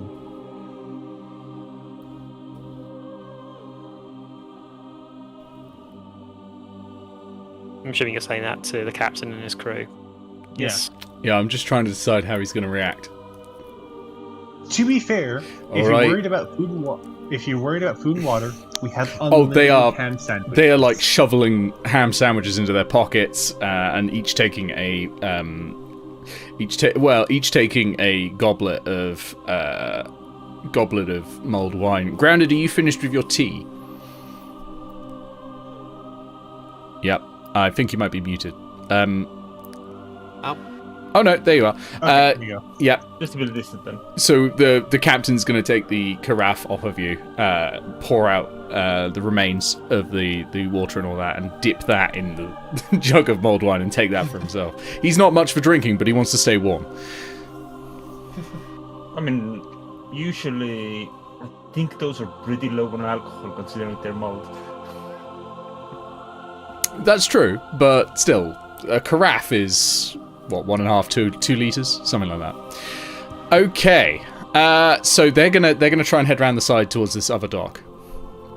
What are you four doing? 5 actually, because Rosad presumably is staying with you. Rosad may already have run towards the portal. Okay, then in that case, I'm going to see if Rosad can get through if he says the words. Okay. Rosad is going to run up to it. He's going to shout the words and then slap the door. And he vanishes in a flash of light. 5, And we should follow him now. 3, Well, that's how 2, Leggy has been killed off. 1. Okay, so now, if anything is on the other side ready to attack, they're dealing with Rosad. Let us go now. Grounded runs in Well, that's straight true. after. Yeah, I shall also follow through. Okay. Takes her You- babies with her. You all run directly into Candelor, the University of Magic. Touch the door, you all shout the words. You vanish in a flash of white light. The white light resolves and you are in a small room. It is tiled with white ceramic. The gate this side is much more utilitarian. It's literally just a rectangle of iron. And you all burst out of it. And there's Rosad, who's sort of run straight into the wall on the opposite side because he just kept going. And you all just sort of stop. And that's when you notice that there is a sound that sounds a little like this. Whoop, whoop, whoop, whoop, whoop, whoop, going on. And there are footsteps coming from the only corridor out towards you. And they sound heavy and metallic. Magic. I hate magic. Yeah, the magic that's currently going off is the alarm spell. And everyone knows you're here. And they do not want you here. Is this one of those? And that's where we'll pick up next time. And that is absolutely where we will pick up in January with the Guild of Icons as an Iron Golem is heading straight for them. Yes, I'm sticking with y'all. All right. So what I will do is I will say good night to everyone very quickly and then stop. But this is an interesting way to go. I thought you lot were just going to convince them to let you in. But hey, here we go. It's going to be fun. My question now is, did we get 300 experience? Oh, you totally got 300 experience. You got to. I'm just saying, Level 6. if we're being attacked by only a single Iron Golem right now, I think Vic has just given us a free win. I said footsteps. I didn't say how many. 6 I'm Iron Go. expecting more than one set. Yeah, no, it's going to be a time. It might actually not be an Iron Golem. There might be something else that's even scarier that I might throw at you. I don't think Iron Golems, I was pretty sure they were high CR. I'm not sure they are things we could deal with. They're CR16. They are CR 16, okay, great. But in fairness, you just dealt with a Dragon Turtle, which was CR17. I am positive that I could probably 1v1 a single Iron Golem. I'm I certain can only do it once. you could 1v1 a single Iron Golem. I could do it once Yeah. and only once. Yeah, I don't think you could win. No, The I 1v1. to be clear, I do not think you would win against an Iron Golem, but you could definitely 1v1 it.